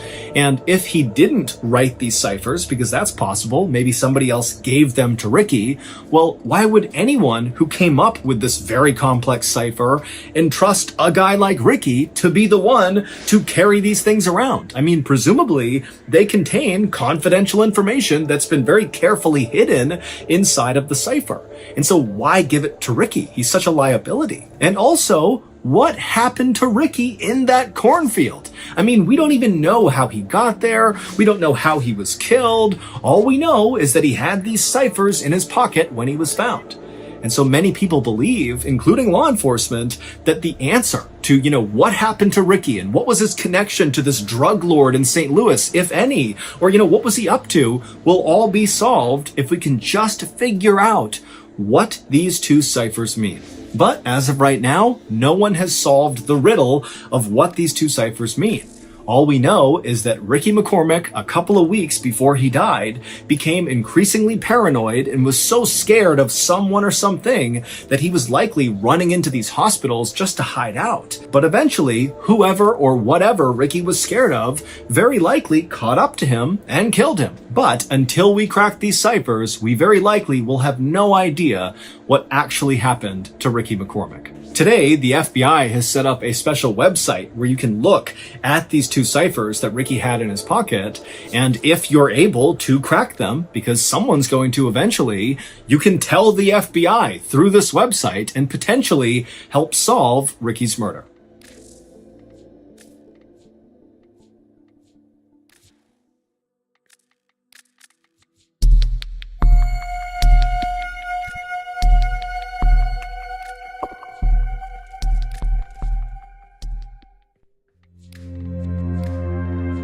At 5 a.m. on September 30th, 2008, a 61-year-old man named Xian Tiexiong finished getting dressed inside of the bedroom that he shared with his wife in the city of Beijing, China. After he finished getting dressed, Xian reached down and scooped up his backpack off the floor that was already packed, and then he carefully walked around his bed, trying to be as quiet as possible, and then as quietly as he could, he kind of tiptoed around the bed to his wife's side to give her a kiss goodbye. Xian was going to be heading out to a local mountain that day for a day hike. And so Xian, he gets next to his wife and he bends down to kiss her, and right as he does that, he accidentally wakes her up. And so his wife opens her eyes and she looks up at him, and Xian just says, I love you. He gives her a kiss and he tells her, hey, I'll be back tonight before midnight. And so his wife, she kind of groggily said, okay, and she grabbed his hand and squeezed it, and she told him that she loved him, and then she fell back asleep, and moments later, Xian had left the bedroom and walked out the front door. Xian's home was only a couple of blocks away from the train station, and since he needed to ride a train and then also a bus to get to this local mountain that was about an hour-and-a-half journey away, the train station was his first stop. And so Xian, as he walked towards the station, he was all smiles. He was really excited about this day. So Zhen was retired, but he had spent his whole life teaching geography at Beijing No. 5 Middle School. And he was a very passionate teacher, but the thing he was most passionate about, that he routinely really pushed on his students, in some ways more than geography, was his love of nature. In fact, Xian loved nature so much that when he was not teaching, he basically spent all of his off time out in nature going for hikes. That was his thing. And today, Xian was especially excited about his hike because he was hiking one of his favorite trails. It was located on Mount Miaofeng, which is a mountain located 30 miles to the northwest of where Xian lived. And this mountain was quite famous because of all the sacred and ancient temples that kind of dotted the mountain all over the place. And then also there were all these beautiful roses, like the flower, that would bloom all over the mountain in the summer. And so it's just this totally strikingly beautiful place. And normally Xian would actually hike up this trail and then actually camp out on Mount Miaofeng, mostly because on the summit, there was this incredible view of downtown Beijing. And at night, the view is like spectacular with the city all lit up. But on this particular day, Xian knew an overnight stay was not possible because he had to be back home by the next day because it was his mother's 90th birthday. And he was very close with his mother, and he was not going to miss that. And so Xian eventually made it to the train station. He bought his ticket, he boarded his train, and then he sat down in a seat. And as soon as he did, he opened up his bag and pulled out a stack of papers. For this hike, Xian had packed himself some food and water inside of his backpack. He also packed a newspaper called the Beijing Youth Daily, and he brought along his diary. But his diary was a little bit unique. Zhen, because he loved nature so much and didn't like the idea of wasting anything, what he would do when he was a teacher at Beijing No. 5 Middle School, he would just take scrap paper and start writing on that. And he would compile all his scrap paper into these sort of diaries that he would keep. And so the reason he did that was primarily because he was so in love with nature, he hated the idea of wasting anything. And so Xian passed the time on the train by writing in his diary, aka his stack of scrap paper, and also reading this newspaper. And Zhen knew he really needed to read the entire newspaper pretty quickly because by the time he got to the mountain, he was going to do what he always did, which is he would bring a newspaper with him on a hike, and as he walked, he would take out a page periodically and tie it to a tree, kind of marking his way. That way, when he turned around and came back down, he would have his path marked because Zhen did not always walk on a clearly marked trail, and so this was his way of not getting lost. And so Zhen would ride the train car, and then he would get off and he would board a bus, and then finally, right around 7 a.m., that bus would come to a stop in the tiny village of Changfang, which is located right at the base of Mount Miaofeng. And so Xian grabbed his backpack, he hopped off the bus, and then began walking through the village towards the mountain. And then by about 7:20 a.m., so not long after Xian had left the bus, he was almost up to Mount Miaofeng when he pulled out his cell phone and he called his cousin. It was a brief conversation, and all Xian really wanted to do was just to make sure his cousin was going to be around the next day for Xian's mother's birthday. And the cousin said he would, and so Xian told him, okay, I'm going hiking today, and I will see you tomorrow. And then he hung up. And then, only a couple minutes later, Xian disappeared into the beautiful forests of Mount Miaofeng. So Jian's wife did not expect to hear from Jian at any point that day because she knew he would have terrible cell phone service up on the mountain. But she did expect her husband to be home on time. He had told her that morning before he left that he would be home that night before midnight. And if you knew Jian, you knew this guy was never late. He said, I'm going to be someplace at a certain time, he would be there. So when 10 p.m. rolled around that night and still Jian was not back yet and he had not called, Jian's wife was actually not worried because she was thinking, okay, well, it's 10, he'll be home in the next couple of hours because he said he'd be here by midnight tonight and he will be here tonight. And so she went to bed expecting to wake up and see Jian in bed with her in the morning. But the next morning when she woke up, Jian was not in bed, so he did not come home, and so his wife immediately was very concerned and began calling Jian's family, and nobody knew where he was. And so that day, the family went to the police and they reported Jian missing. The local police immediately organized a search for Jian. However, they knew this was going to be a very challenging search. Mount Miaofeng is not some enormous mountain by any means. It's a decent-sized mountain, but, it's really known for having these paths that twist and turn all over the place, so it's pretty easy to get lost. And then also there's a whole bunch of sheer cliff faces kind of all over the place, so if you're not paying attention, you could literally just walk off a ledge. So in short, this is a dangerous and confusing place. And at the same time that this search was happening out on the mountain, the police were also in contact with Jian's cell phone service provider to see if they could track down Jian's cell phone, because obviously if they could find that, they might find Jian too. But the only way a cell phone can be tracked is if the cell phone is on, because when it's on, it connects to the nearest cell phone tower, and that's how these service providers are able to tell where these phones are. They look to see which tower it's connected to. But when Jian's cell phone service provider looked for his phone, they quickly determined his phone was off. So unless the phone came back on again, they would not be able to locate the phone. However, they were able to pull all of Jian's cell phone signal history up until his phone was turned off. And what they found in this signal history is the day before, so the day Jian went missing, his cell phone was on at 4 p.m. that evening, and he received a phone call at 4 p.m. And the service provider was able to see that when this phone call came in, Jian's cell phone was not where they thought it would be. It was not high up Mount Miaofeng. It actually was near the base of the mountain. And when police reached out to the person who had called Jian at 4 p.m., they discovered it was just a friend of Jian's, and this friend said that Jian said he was coming down the mountain now and he'd be home soon. So this new information did basically line up with what Jian had told his family he'd be doing that day, just a quick day hike.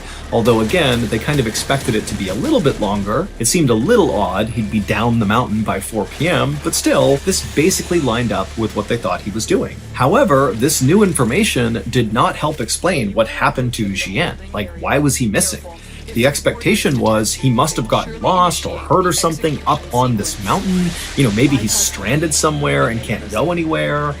But now, based on this phone call, it sounded an awful lot like Jian was not even on the mountain when he disappeared. So where was he? Police had already checked all the bus stations and train stations in the area, to see if maybe Jian took a different way home or something. But when they went to all these different stations, there was no evidence that Jian had been to any of them. And there was another problem. Members of Jian's family told the police about Jian's habit of tying newspapers to trees to mark his trail as he hiked. And the family told the police that Jian did this every single time he hiked. And his wife told the police that for sure she knew her husband had brought along a copy of that newspaper. So by all expectations, there should be markers up on that mountain, literally leading searchers to wherever Jian went. But after an entire day of searching Mount Miaofeng, they didn't find a single newspaper anywhere. For the next several days, this big search for Jian continued, but nothing was found. That is, until October 7th, so 1 week after Jian had vanished. On that day, Jian's cell phone service provider noticed that Jian's cell phone had suddenly turned back on. And the phone was not on or near Mount Miaofeng.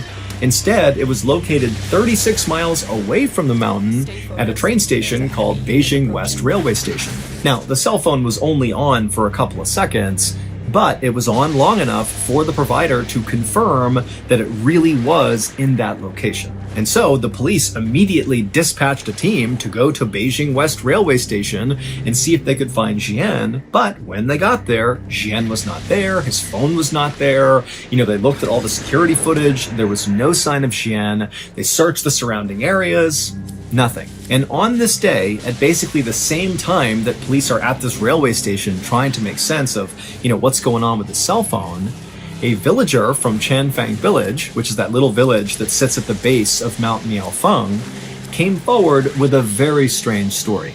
He said on the day that Jian disappeared, this villager was at his little shop. He sold walnuts to hikers that were making their way towards Mount Miaofeng. It was basically like snacks for the hike. And he sees this guy walking up through the village towards the mountain, and he looked exactly like Jian, because now Jian's face was on the news and this villager had seen it, and so he felt like he had seen Jian. And so this villager said, you know, this guy who looked exactly like Jian, he walked up and actually stopped at this villager's shop to buy some walnuts. And this villager and this man who looked like Jian, they just chatted for a few minutes. And at some point, this guy who looked like Jian asked the villager, you know, hey, these are great, but where else can I buy walnuts? I want to buy other types of walnuts and bring them back to my family. And so this villager was like, oh yeah, well, the best walnuts in all of Beijing are actually located about 30 miles away at the base of another mountain. It's called Tietua Mountain, and there are vendors over there who sell the best walnuts. So that's your answer right over there. And then after the villager said this guy who looked just like Jian, it's like everything changed for him. It's like his expression changed, his tone changed. It's like he's been given this information that's changed his life, you know, about these walnuts. And he says to the villager, okay, I'm gonna go there right now. And without saying anything else, this man just turned and began quickly walking away from the walnuts, back through town, back towards the bus stop. So away from Mount Miaofeng. In theory, this guy is going to the bus to what? Commute 30 miles to this other mountain, Tietua Mountain, to get these walnuts? I mean, the villager does not know this guy, but even he felt like this is bizarre. This guy comes up, he's buying snacks to go hike Mount Miaofeng. He seems really excited about it. And I offhandedly mention these walnuts, and he's like, boom, I'm out of here. I'm gonna go 30 miles to this other mountain to get these walnuts. It just seemed weird. And then when police spoke to Jian's family about this new information, they would learn that Jian did not have a special interest in walnuts, and neither did his family. And even if there was a reason why Jian just really wanted these walnuts, he would not have had time in that day to take the bus 30 miles to Tietua Mountain, get these walnuts, go 30 miles back, and hike up Mount Miaofeng, because he can't stay the night. He needs to come back tonight in order to go to his mother's birthday party the next day. So it just made no sense. But this walnut thing was basically the only lead police really had, because everything else was a dead end. And so they decided to shift their search area from Mount Miaofeng to Tietua Mountain. And pretty much right away, they saw something that gave them hope that Jian could be here. They found pages from the Beijing Youth Daily newspaper tied to trees on the mountain. And when they looked more closely at the newspapers, they found the publication date of this newspaper lined up with the copy that Jian would have had with him on the day he vanished. And so, of course, the searchers just began following this trail of newspapers, hoping Jian would be at the other end. For 2 days, searchers very diligently followed this trail up the mountain. It kind of wound around, and they went pretty slowly because as they're moving, you know, they're constantly checking everything around. They don't want to miss any clues. But finally, after 2 days of following this trail, they eventually found something. The newspapers led them to a campsite.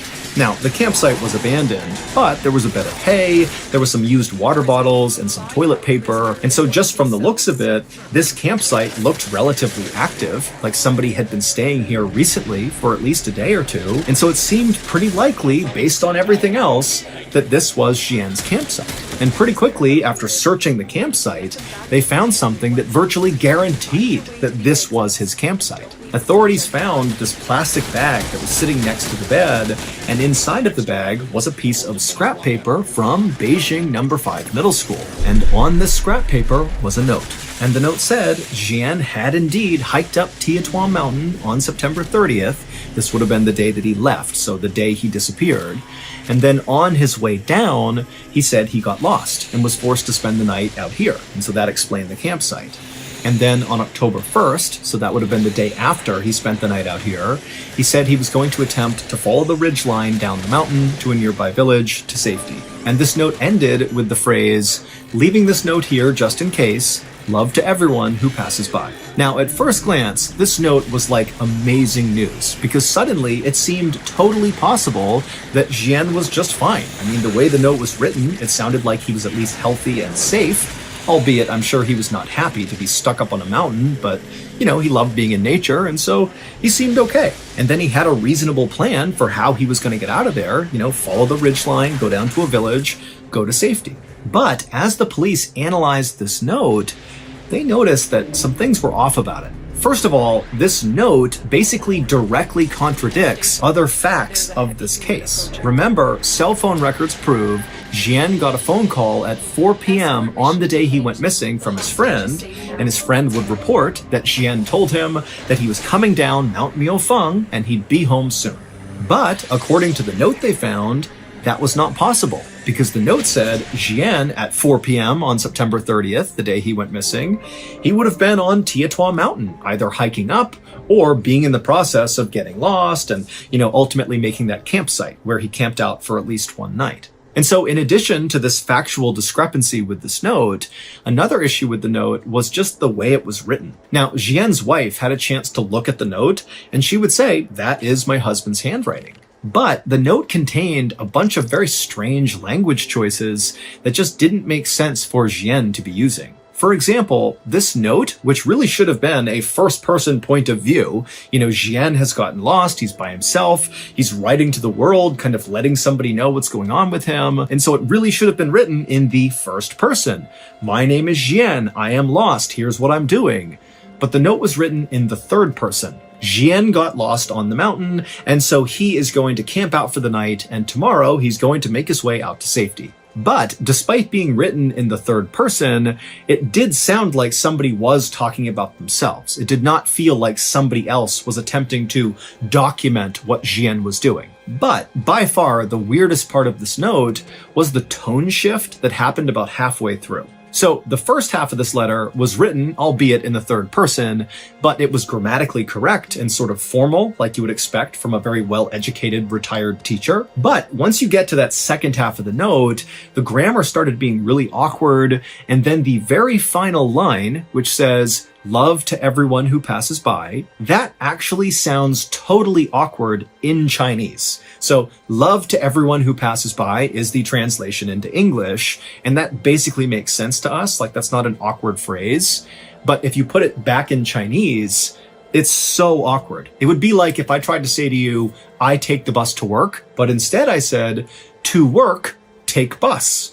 Right? Like I wouldn't say it that way, and it would immediately seem very awkward for anybody who knows me if I wrote or said something like that. And so this last line stood out so much that actually police and friends and family of Jian assumed he must have left that in there as like a secret message or a code, like a distress signal, especially when you consider the other weird factors around this note. But nobody could figure out what it meant. The day after this note was discovered, a searcher was up in the vicinity of Jian's campsite on Tiatuan Mountain, and they were walking around, kind of retracing their footsteps, looking for new places to search. When they turned a corner, and up ahead, they noticed there was this tree kind of hanging out over this rocky cliff, and dangling from the tree was something gray that looked sort of out of place.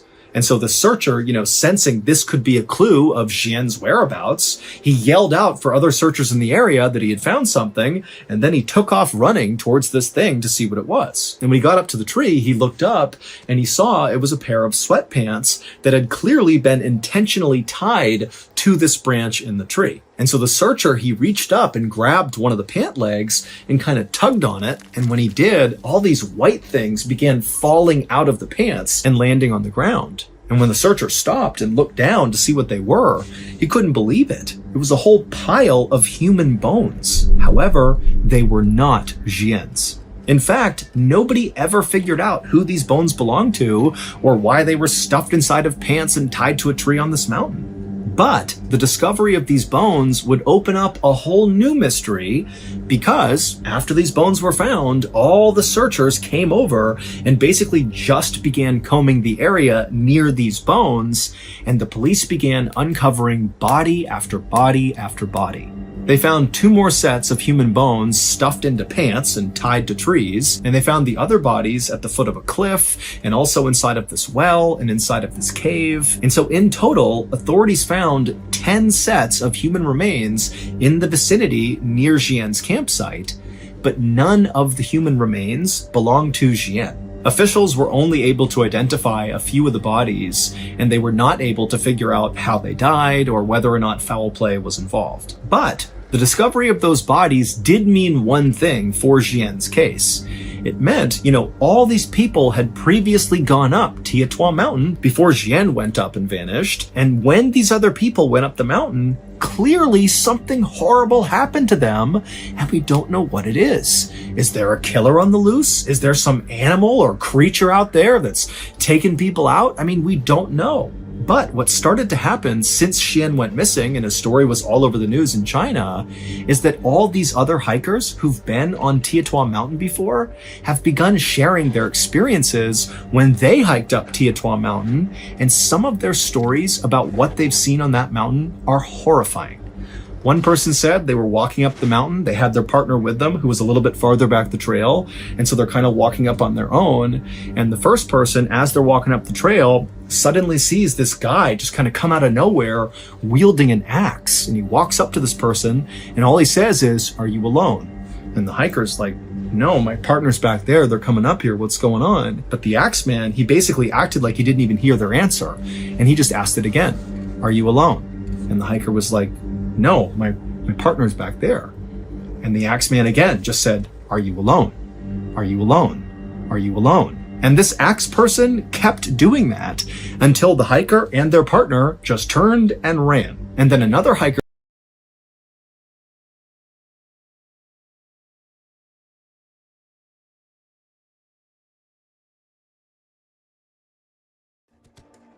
Today's story is about a murder from 2003 in Rochester, New York. Now, at first, when you listen to this story, it's going to sound like a sort of run-of-the-mill murder case, if there is such a thing. But it's not. When you get to the end of the episode, we're going to reveal one piece of information that you didn't have, that not only will inform why anything happened in the story, it'll completely explain that, but more than that, it will totally alter your perspective of what you thought was happening when you first listened to the story. I'm sure a lot of you, once you reach the end, may consider listening to this story all over again. But before we get into today's story, if you're a fan of the strange, dark, and mysterious delivered in story format, then you've come to the right place, because that's all we do, and we upload 2, 3, even 4 times every week. So if that's of interest to you, the next time the like button is having all their friends over for game night, secretly sneak into their house and replace all of their air fresheners with fart spray. Also, please subscribe to our channel and turn on all notifications so you don't miss any of our weekly uploads. Okay, let's get into today's story.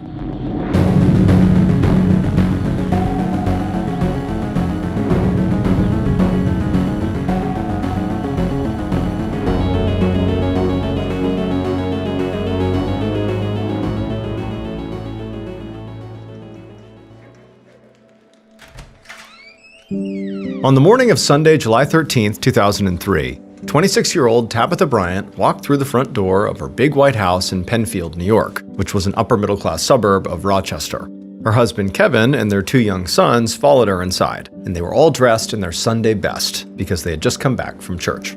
However, on this morning, Tabitha sort of felt like a fraud because she knew she was not really living a Christian lifestyle.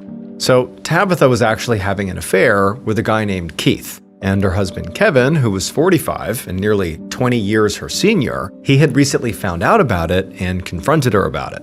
Tabitha, during this confrontation, had promised Kevin that she would end the affair, and then she and Kevin had agreed that they really needed to work on their marriage together. But despite sort of coming to a kind of resolution, It was very obvious that Kevin was still very mad at her, and so Tabitha had been sleeping on the pull-out couch in the den ever since. Now, Tabitha watched as Kevin grabbed his briefcase off the kitchen counter, he kissed their two boys goodbye, and then he walked back out to his car. Tabitha was used to him disappearing to the office on the weekends. Kevin was a lawyer, and he worked basically all the time. And, they did depend on his salary, his big salary, to pay their mortgage and also finance their expensive lifestyle with vacations and lots of nights out. Now, despite Kevin's salary being so sizable, they had for a while tried to supplement his income by renting out a bedroom in their house to Tabitha's half-brother, Cyril Weinbrenner, and his girlfriend, Cassidy Green. However, that arrangement, despite it being profitable for the couple, had ultimately soured when Cyril, the half-brother, had begun using drugs inside of the house. And so Cyril and Cassidy had moved out 2 months earlier, but despite, the terms on which they left, the group, Cyril, Cassidy, Tabitha, Kevin, their family, they remained friends, and they would still actually spend time together on the weekends. It was just they were not able to live together. Now, Tabitha, she did like having that extra money coming in, but the truth was, having her whole house back to herself was ultimately a good thing. Like, she felt relieved in some ways. But also, there was a part of her that sort of missed having, her half-brother and Cassidy around. Especially when Kevin was, gone all the time working. Like, she just felt lonely. And also, on top of just being lonely, Tabitha often was the one saddled with childcare. They had a toddler and a 5-year-old, and, she was just sort of taking care of kids all the time, or sort of isolated. It was just exhausting. And now, as she watched Kevin back his car out of the driveway, she could tell today was going to be another long, exhausting, lonely day. That night, around 9 p.m., Tabitha was fast asleep on Kevin's bed with one of their sons when she felt somebody shaking her. And when she opened her eyes and looked up, she saw Kevin standing right over her. And he leaned down and he whispered to her that it was very late and that Tabitha should go to her bed out on the pull-out couch. And then he picked up their sleeping son and carried him off to the boys' bedroom without waiting for a response from Tabitha. As Tabitha got out of bed, she thought about just staying put and insisting on sleeping in the master bedroom that night. But, their kids were already asleep, and she also didn't want to risk getting into a fight with Kevin, especially at this hour, and waking everyone up. And so ultimately she decided against it and just left the bedroom and headed downstairs to the den. And then when she got there, Tabitha unfolded the pull-out couch and lay down, and she tried to fall asleep, but after tossing and turning for a while, she just pulled out her phone, and she pulled up the number for Keith, the guy she'd been having an affair with.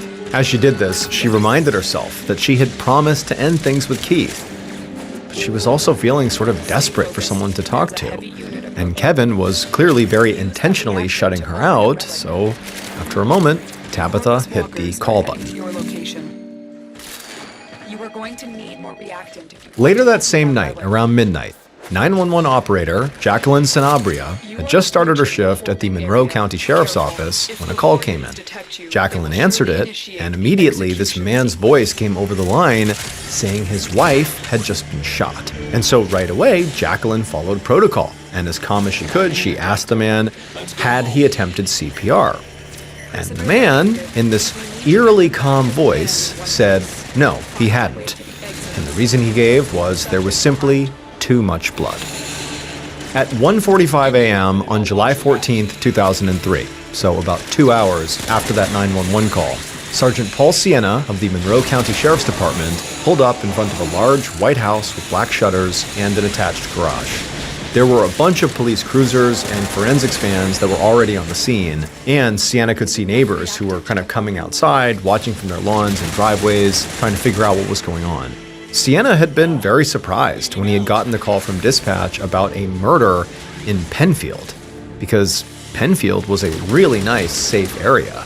In fact, there had not been a single murder there in more than 40 years. Now, he climbed out of his car and walked over to the front lawn where 3 deputies were interviewing this middle-aged man who looked like he might have just gotten out of bed. One of the deputies saw Sergeant Sienna, and so he ran over to him and began to brief him on what they knew.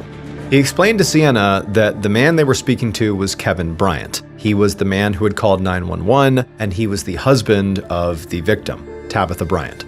The deputy said that Tabitha and Kevin's 2 young sons had been inside the house at the time of the shooting, but their grandparents had picked them up a few minutes ago. The house itself had already been searched, and there were no signs of forced entry, but it was not hard to guess how the killer or killers got inside.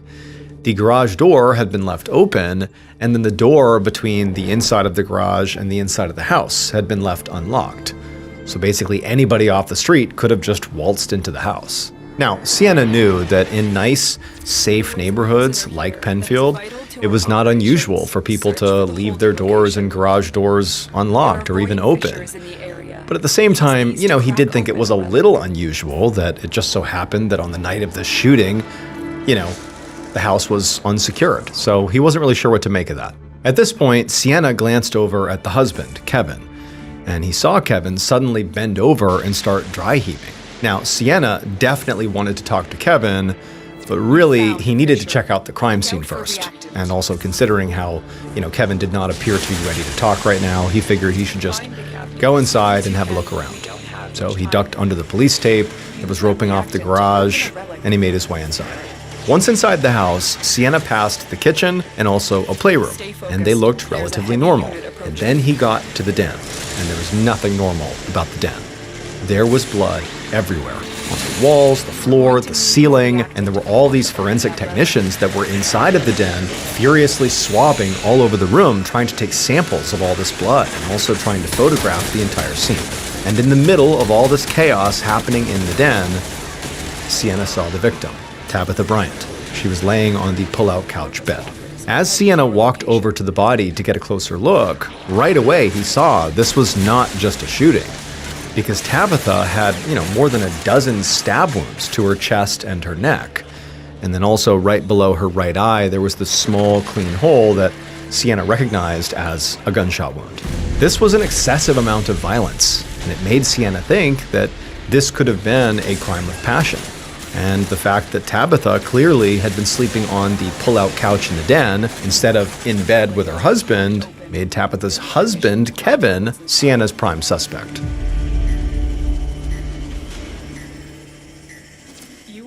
The holding area. I saw something on CNBC about hiring that really stuck with me. So, nearly half of hiring managers say that a candidate's enthusiasm matters the most. And that makes sense because you can teach skills, you can train someone how to do the job, but you can't really teach someone to care. And when someone actually wants to be there, you notice it right away. And ZipRecruiter has a new feature that quickly lets you see the most interested, qualified candidates first, so you meet the right people faster. And now you can try it for free at ZipRecruiter.com/ballin. ZipRecruiter's smart matching technology connects you with qualified candidates instantly, and candidates can tell you in their own words why they're interested in your job. No wonder ZipRecruiter is the #1 rated hiring site based on G2. Use ZipRecruiter and find enthusiastic talent fast. 4 out of 5 employers who post on ZipRecruiter get a quality candidate within the first day. And again, now you can try it for free at ZipRecruiter.com/ballin. Again, that's ZipRecruiter.com/ballin. Meet your match on ZipRecruiter. At 8:40 a.m. on July 14th, 2003, so about 9 hours after Tabitha Bryant was killed, Sergeant Paul Sienna sat across from her husband, Kevin, at a diner in Rochester, New York. Now, normally, Sienna would conduct interviews like this at the sheriff's office, but he was starving after spending all night on his feet at the crime scene, and he also hoped that, this informal setting would hopefully get Kevin to be a bit more talkative. So Sienna was suspicious of Kevin, one, because he was the husband of the victim, and right away, in murder cases, spouses are regarded as early suspects. And then also just this unusually violent murder. I mean, the murder itself was rare in a town like this, but it was just so violent, so much gore and blood.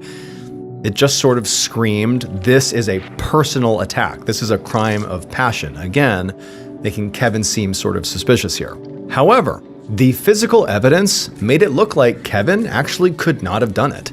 He didn't have any blood or defensive injuries on him, which would make sense if he was the killer. I mean, given how much blood was at the scene, there should be some on him. And Sienna had checked the sinks and showers at the house to see if maybe Kevin had gotten blood on himself but cleaned himself up before police arrived.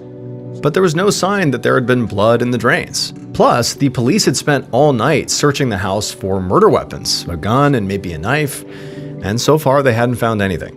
Still though, Sienna was not ready to, outright dismiss Kevin as a suspect, and he was looking for any holes in Kevin's story at this point. As Kevin had already explained multiple times by this point, he said he had come home from work around 9 p.m. the night before. He said he took the trash out, and then he went right up to his bedroom to read, while Tabitha was asleep on the pull-out couch downstairs. But at around 11:30 p.m., Kevin said he had gotten a very strange phone call. He had answered, and it was a woman, and she had said hello, but then it was silent, and there was just static on the line. Kevin eventually had just hung up and said he thought it was just a wrong number. But then he said a little while later, just before midnight, he'd heard gunshots and screams. Kevin said at that point he got up and he ran to his kids' bedrooms first to make sure they were safe, and when he saw they were, then he went downstairs and he found Tabitha dead in the den. And so now Sienna, sitting across from Kevin in their booth, he asked him, do you have any idea who could have done this? And Kevin, he paused for a moment, and then when he spoke, his voice cracked, and he actually began to cry as he sort of choked out that his wife's death was his fault. Now, at first, Sienna thought, oh my goodness, is this guy about to confess? Did he kill her? Is he going to tell me that? But when he pressed Kevin to continue, like, what do you mean by that? Kevin very tearfully would say that, he thought he maybe was the one who had left the garage open when he had taken out the trash, and he suspected that that must have been how the killer or killers got inside. And then, sort of oddly, Kevin continued and basically began to lay out this whole theory for what might have happened that night, sort of unprompted. He's giving his opinion. Kevin said, as he saw it, a burglar must have driven by, saw their garage was open, and decided to rob the house. However, he said when they went inside the house to rob it, they must have been caught off guard when they saw Tabitha in the den. And she must have woken up, and there must have been some sort of confrontation, and the burglar or burglars must have panicked and killed her and then fled without even robbing the place. Like, that's probably what happened.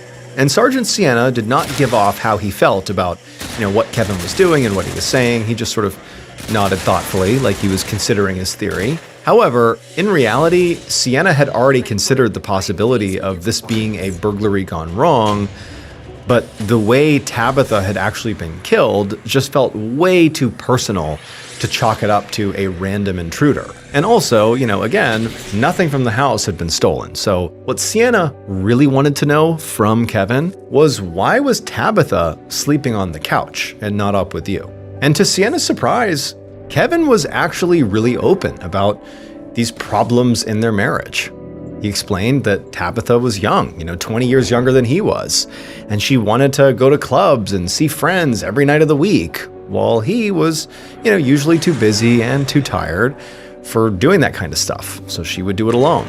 Kevin said that once he'd realized his marriage was actually in trouble because of this dynamic, he said he'd put a lot of effort in to try to fix it by taking Tabitha out more often. And he'd thought things were basically back on track until a few months ago when he'd found out that she was actually having an affair.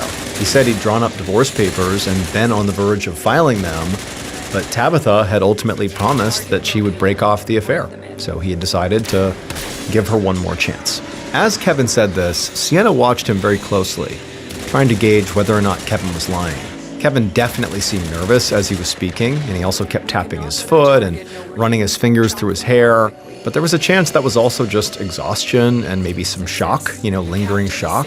Sienna checked his watch and saw it was almost 9 o'clock. And he knew Kevin, by this point, had been awake for about 24 hours. But Sienna didn't want to just let him off the hook right now, because if Kevin was guilty, if he really did kill his wife, or had something to do with it, Sienna knew he might never get a better shot at a confession than right now. So he decided he would just push Kevin to his breaking point and see if he'd crack. Mission complete. 8 hours later, around 4 p.m., Sienna stared at Kevin from across an interview room at the Monroe County Sheriff's Office in downtown Rochester. Kevin was sort of slumped in his chair with his head buried in his hands, and he kept complaining about migraines. Now, Sienna was not surprised that Kevin might be feeling worn out right about now, because he'd been answering questions for the last 17 hours. And they'd covered everything from the details of Kevin and Tabitha's relationship to their extended families, including the fact that Tabitha's half-brother, Cyril, had lived with them for a few months earlier in the year and it had sort of ended badly. And by this point, Kevin had made it clear that he actually thought Keith Cromwell, the guy Tabitha had been cheating on him with, should be a suspect, and Sienna had to agree. However, what Sienna couldn't get over right now was just how angry Kevin sounded whenever he mentioned Keith. I mean, he was truly enraged. He clearly was not remotely over his wife's affair. And so now Sienna was trying to gauge if maybe Kevin was angry enough about this to have committed murder. And so Sienna decided he would push Kevin a little bit further and extend the interview. And he did this by suggesting that they go ahead and order dinner. And at that point, Kevin, who was totally mad, he jumped up out of his chair and he said that unless he was under arrest, he needed to go back to his kids.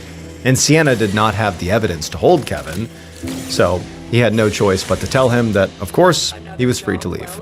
And as Sienna watched a deputy escort Kevin out of the room, he felt a little disappointed that he had not managed to get a confession. But he had gotten some pretty promising leads. Primarily, there was Tabitha's half-brother, Cyril, who definitely sounded like he knew a lot about Kevin and Tabitha's relationship, and he could have some good insights. And also, Sienna was thinking, as soon as possible, he needed to speak to Keith, who was Tabitha's affair partner. At 10 a.m. the next morning, Sergeant Sienna sat across from a broad-shouldered, bald, middle-aged man in the living room of a small house outside of Rochester.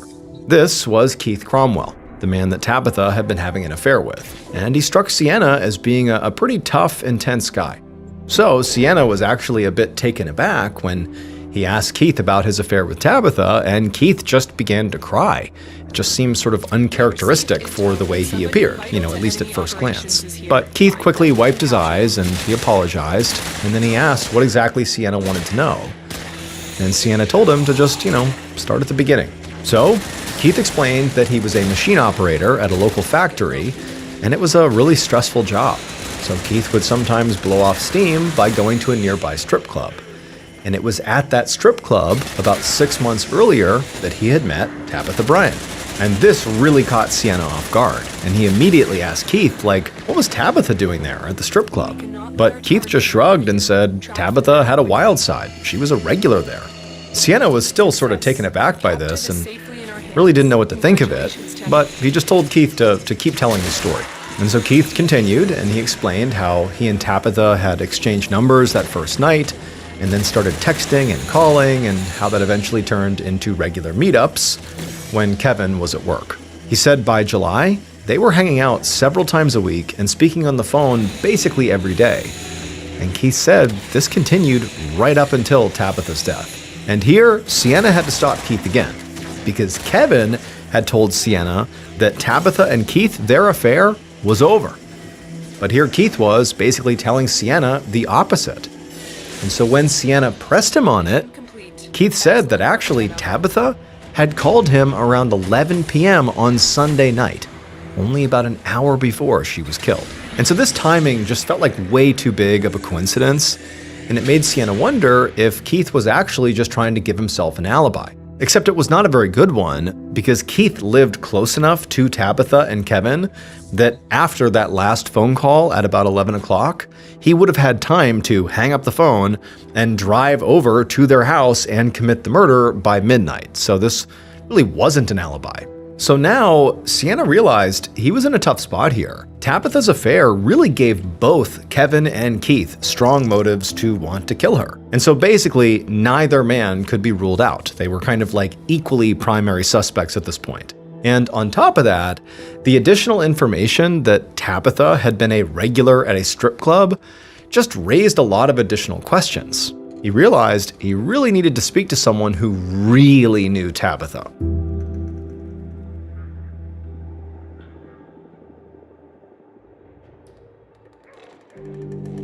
5 days later, on July 19, 2003, Sergeant Sienna stood inside of a cemetery at the back of a group of mourners and watched as Tabitha Bryant's casket was lowered into the ground. Sienna had come to Tabitha's funeral not only to pay his respects, but also because he was looking for her half-brother, Cyril, and he had 2 reasons he really wanted to speak to him. First of all, he thought Cyril might have some additional unique insights into Tabitha's various relationships. I mean, Cyril had lived with Tabitha and Kevin and their kids earlier that year, and Sienna had heard that Cyril and Tabitha were quite close, and so maybe she had shared some additional insights that he would know.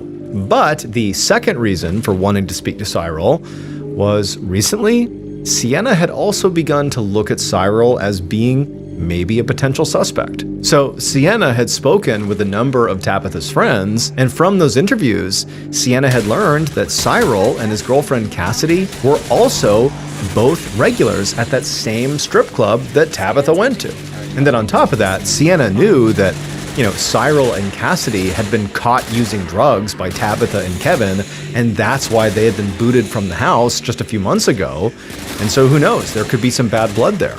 And so this made Sienna wonder if Tabitha's murder might have had nothing to do with her affair, and everything to do with, very likely some fight that she had had with Cyril and Cassidy when she caught them and kicked them out. But now, as Sienna scanned the funeral crowd, he didn't see anybody who matched Cyril's description. And so when the service ended and all the mourners began making their way out to the parking lot, Sienna hustled over to Tabitha's mother, and he asked her, had Cyril attended the funeral?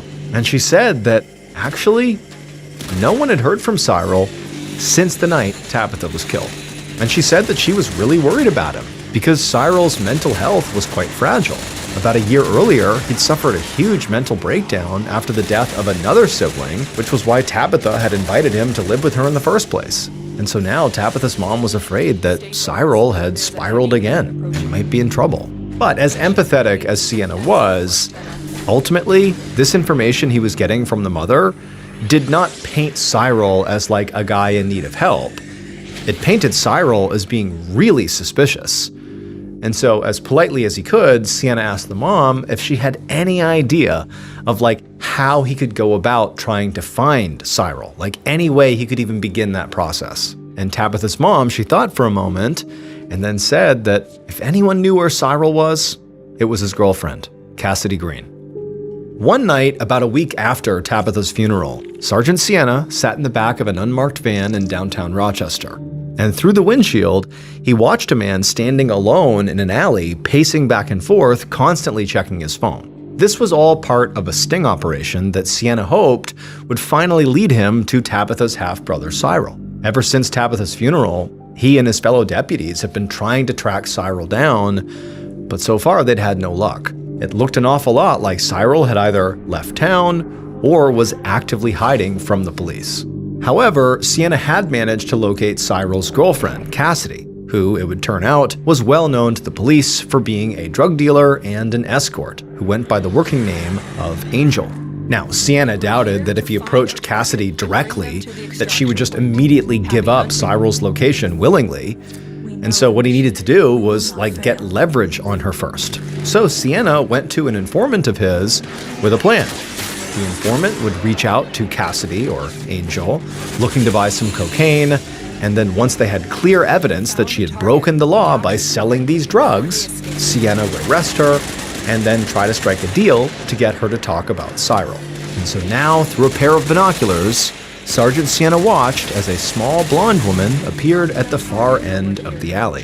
His heartbeat picked up as he realized it was definitely Cassidy, and he watched as she walked right up the alley and began talking to the informant, the man who had been pacing before on his phone. And when Sienna saw the money and drugs change hands, he gave the command on his radio to go ahead and move in. In an instant, 2 police cars rounded the corner with their sirens blaring, cutting off both ends of the alley. Cassidy looked completely startled and started to run before the arriving deputies boxed her in, and moments later, they had her in handcuffs. I am pleased with your performance. The following morning, Sienna stood outside of an interview room at the sheriff's office in Rochester, New York. He looked through a 2-way mirror, and on the other side of the glass, he watched a deputy question Cassidy. the girlfriend of Tabitha's half-brother Cyril, who was still missing and still a major suspect. Now, Cassidy had been completely stonewalling police since they'd arrested her for selling cocaine the night before, and she was still insisting that she had no idea where Cyril was or why he'd disappeared.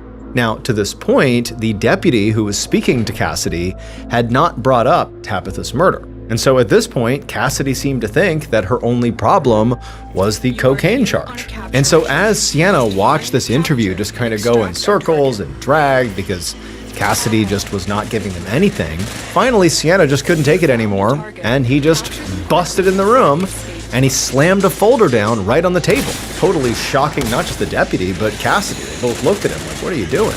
And then before Cassidy could say or do anything, Sienna looked right at her and just said, I don't care about your drug charge.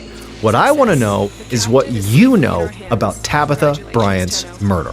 And at first, Cassidy just stared back at Sienna and said nothing. And for a minute, Sienna thought maybe he had sort of miscalculated here. But then after a long, awkward pause, Cassidy's whole demeanor shifted and she started to talk.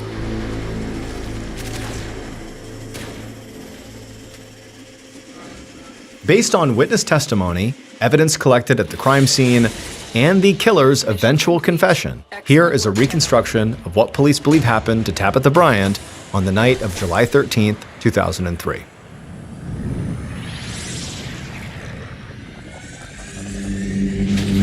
Around 11:50 p.m., the killer very carefully crept through the first floor of the Bryant home carrying a rifle, and they went straight to the den, where they found Tabitha asleep on the pull-out couch. For a moment, the killer paused, just staring down at Tabitha, wondering, questioning whether they could really go through with this. But then, after just a little bit of deliberation in their own minds, they raised the rifle and they fired.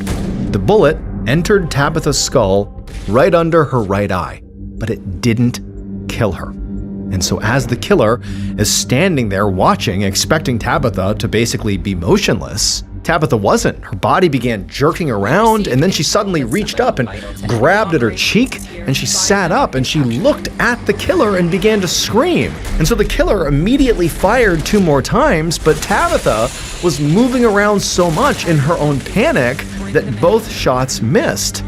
And then on the 4th shot, when the killer pulled the trigger for the 4th time, the rifle jammed. And so at this point, the killer completely panicked. And so the killer turns and they run into the kitchen. All the while, Tabitha is flailing around in the den. She's screaming, blood's going everywhere. And the killer, they grab a butcher's knife from the kitchen. They run back into the den. And when they get there, they see Tabitha is now standing. And she's clutching at her face, she's screaming. And the killer tackles her back onto the bed and begins stabbing her over and over again in the neck and the chest until she does finally go limp. When the killer climbed off of Tabitha and stood back up, they realized they, like the rest of the room, were covered in blood. And so the killer began just sort of backing away from the scene, not really sure what they were going to do. And as they're doing this, they hear a noise behind them and they whip around and they see there was a figure coming down the stairs. And when this figure got to the bottom of the stairs, they walked right up to the killer and handed them an envelope. And the killer took the envelope, blood all over them. They take the envelope, they open it up, they look inside to confirm that yes, it was stuffed with $100 bills. It would turn out the person who actually wielded the rifle and the knife and literally killed Tabitha was her half-brother Cyril. He got covered in blood so that the real mastermind, Tabitha's husband, Kevin, could keep his hands clean. Kevin paid Cyril and his girlfriend Cassidy $5,000 to do his dirty work for him. Cyril committed the murder, and Cassidy drove the getaway car. But long before they got to the house that night, Kevin was setting things up so that the murder would go according to his plan. Kevin opened the garage and unlocked the door to the house so that Cyril could come inside no problem. And when he found Tabitha in their bed upstairs, he woke her up and told her to head on down to the den, where he knew Cyril would look for her. Kevin was motivated by anger over Tabitha's affair with Keith, and also the fear that he would lose his kids if they got divorced. But ironically, it was actually Kevin's own actions that drove Tabitha, literally, into Keith's arms. Kevin portrayed himself as this, hard-working lawyer who basically was a workaholic, and all he did was provide for his family. But in reality, he was a drug and sex addict who routinely brought sex workers to his law office. His idea of working on his marriage, as he said he and Tabitha were doing after he discovered her affair, really just involved taking Tabitha to strip clubs and then pressuring her into having group sex with other sex workers, and then he would also pressure her to give lap dances to the other clientele, and one of those other clientele was Keith. That's how they met. Kevin and Cyril were both convicted of first-degree murder and sentenced to life without parole. As for Cassidy, she ultimately took a plea deal and received 15 years.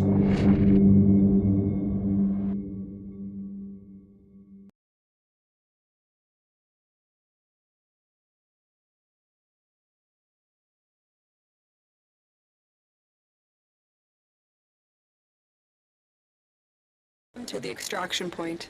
Happy hunting.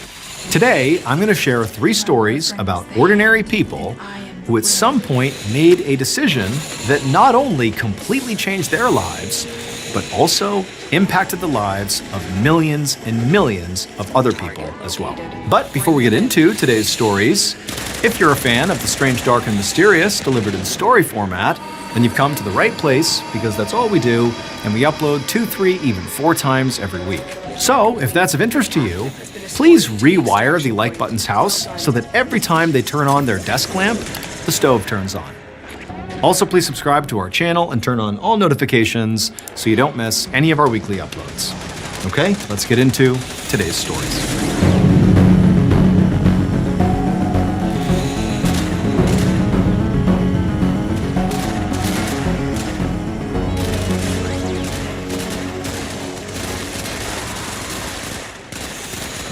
One morning in the early spring of 1943, a 29-year-old woman named Carolyn hunched over a sink basin that was inside of a laboratory in a U.S. government building in Washington, D.C. And this basin was full of this greenish-blue liquid that smelled so bad it actually was making Carolyn nauseous. But she couldn't leave the room, because this was her job. I mean, this was a highly classified and potentially life-saving thing that she was doing. And so Carolyn checked the recipe one more time on the clipboard right next to her, and then measured out 1 cup of the special type of acidic salt, and she poured it into the liquid, and she sort of plugged her nose as it began to bubble and more gross vapors began to come up into the air. So Carolyn worked for a government agency called the Office of Strategic Services, or OSS, which was a precursor to the CIA. Carolyn had actually tried first to join the Navy and also the Army.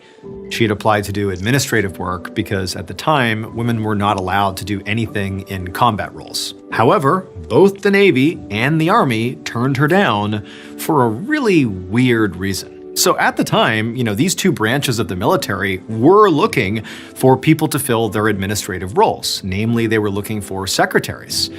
But specifically, they were seeking secretaries who could take notes in meetings and go basically completely unnoticed. But Carolyn was sort of impossible to ignore.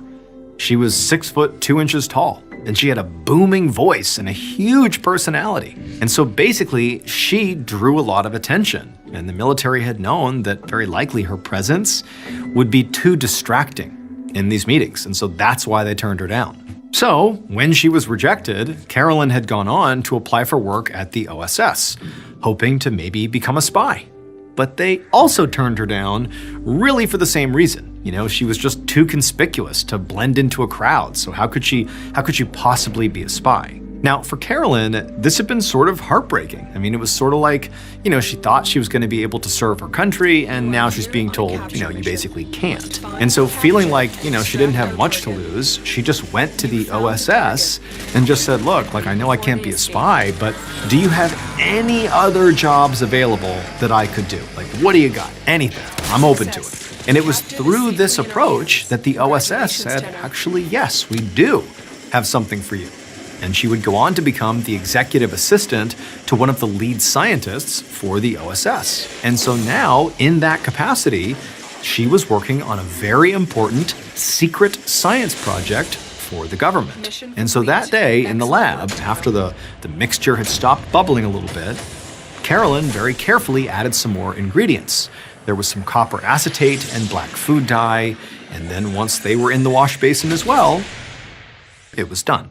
At this point, Carolyn very carefully scooped some of this mixture up in a ladle, and she poured it into a glass beaker and then handed it off to a lab assistant and told him she had followed the recipe exactly. He took the mixture and thanked her and told her he was now going to dehydrate it into several solid cakes, and then they would test it. A few weeks later, Carolyn was back in the laboratory copying some notes from some of the more recent versions of the experiment she'd been working on. And she looked up when her boss, a scientist named Major Harold J. Coolidge, walked into the room.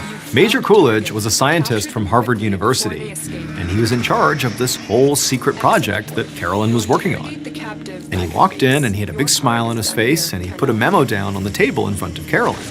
And Carolyn grabbed it and she read it over, and as she did, her heart began to race. The memo said that the US Navy had taken different versions of the dehydrated cakes that they had been making out into the ocean to shark-infested waters, and then attached these cakes to bags of raw fish meat and submerged them in the water. And a lot of curious sharks had come over to investigate the meat, but none of them had actually taken a bite. And this was exactly what Carolyn and her boss and her colleagues had all hoped for. So the government had basically hired the OSS to create a brand new life-saving product, shark repellent. And soon, this very same shark repellent that Carolyn worked on was actually issued to the entire US Navy. However, while this shark repellent was undoubtedly Carolyn's first big recipe, it would not be her last. After she left the OSS, she eventually moved to Paris, France, where her life would change forever. Because there, Carolyn fell in love with French cuisine. And even though she had literally zero culinary training aside from, mixing up shark repellent recipes, she enrolled at a legendary culinary school called Le Cordon Bleu. Now, she was the only woman in her class, and at first, because again, she had no skills in cooking, she really struggled to hang on to the curriculum. But she would figure it out, and eventually she would not just graduate, she would go on to become an exceptionally talented chef. She went on to co-author a cookbook that sold more than 3.5 million copies, and then after that, she landed a deal for a cooking show on TV. And viewers all over the world not only loved her cooking, but they really just fell in love with her, like her personality. And so she would go on to become one of the most beloved and influential chefs in history, credited with bringing French cooking into American homes. Before there was Gordon Ramsay or Barefoot Contessa, there was Carolyn, a 6'2" celebrity chef with a booming voice and a magnetic personality who used to make shark repellent. The very traits that initially kept her from serving her country made her unforgettable in every kitchen in America. Her middle name was Carolyn, but you know her as Julia Child.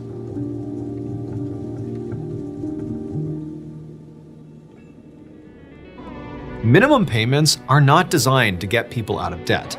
They're designed to keep them stuck. That's why so many people are turning to PDS Debt for a real solution. PDS Debt can reduce up to half of what's owed on credit cards, personal loans, and even medical bills. The process starts with a free 30-second assessment at pdsdebt.com/MrBallin. PDS uses AI and data to go beyond the numbers and personalize saving solutions for each person's situation. Instead of juggling multiple payments every month, PDS Debt can help combine them into one lower monthly payment with zero credit impact. And savings can start the same day the 30-second assessment is completed. If there's a balance sitting on credit cards right now, interest charges are adding up every single day.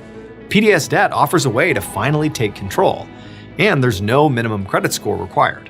PDS Debt is one of the top-rated companies in the industry, with thousands of 5-star reviews and an A+ rating from the Better Business Bureau. Get your free 30-second personalized assessment today at pdsdebt.com/MrBallin.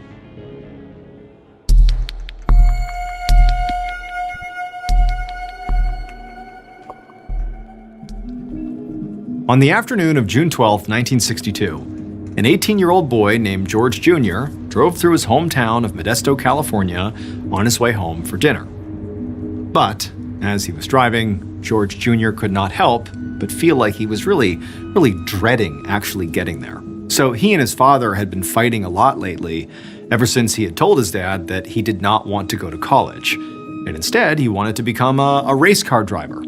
And his dad thought this was a ridiculous idea and that George Jr. was wasting his potential. So George Jr. was a very smart kid. In particular, he was very good at art and photography, but he also got distracted really easily, and because of that, he really had not pursued anything all that seriously at any point in his life. That is, except for cars.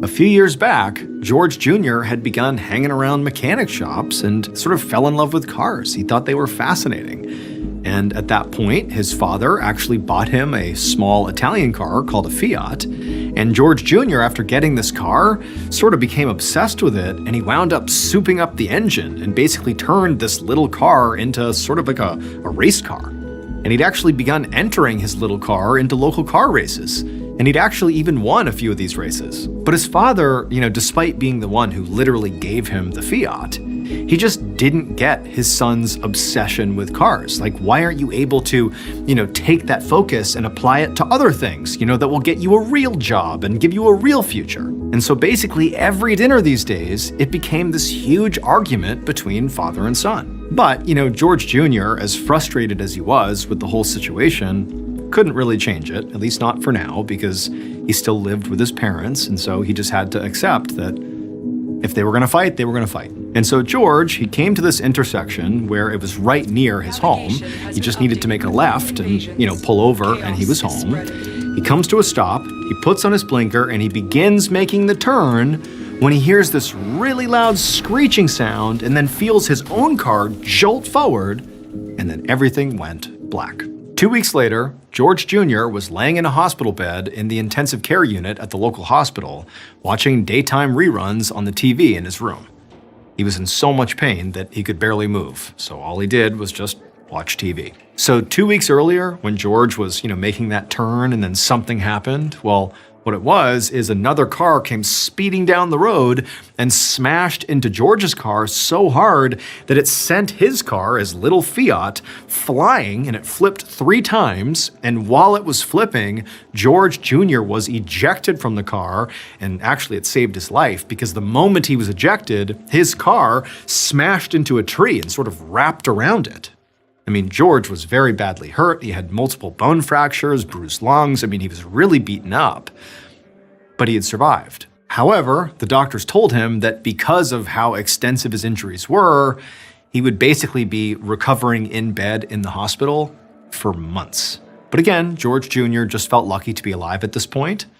And really, as he laid in bed, watching TV and just sort of stuck there, he began to think that, maybe this is my wake-up call. Maybe I do need to make some changes in my life. 2 years later, George Jr., who by this point was fully recovered from his injuries, stood at the finish line at a racetrack and raised his camera. And the race cars came whipping toward him on their last lap, and he snapped the photo finish. So since his near-death experience, George Jr. had made some big decisions. In the hospital after his accident, he had realized that really, his dad had been kind of right, that in some ways he was wasting his potential. So after getting out of the hospital, George Jr. had enrolled in community college, and he really applied himself to his schoolwork, to the point where his father was really impressed. Also, George Jr. had decided that he really didn't want to race cars anymore. He loved cars still, but it just felt like it was sort of reckless and not so much his thing anymore. Instead, he had, along with, focusing on his schoolwork, he had also picked up his camera and really gotten back into his old hobby of photography. In fact, George Jr. had grown to love photography so much that after community college, he had applied to the prestigious cinematography program at the University of Southern California. But after sending off his application, he was pretty sure he would not get in, because despite his efforts with his schoolwork at community college, he still knew his grades likely were not up to snuff. Now, George Jr. walked over to the podium to take some photos of the winning driver. But as he walked over there, this middle-aged man came up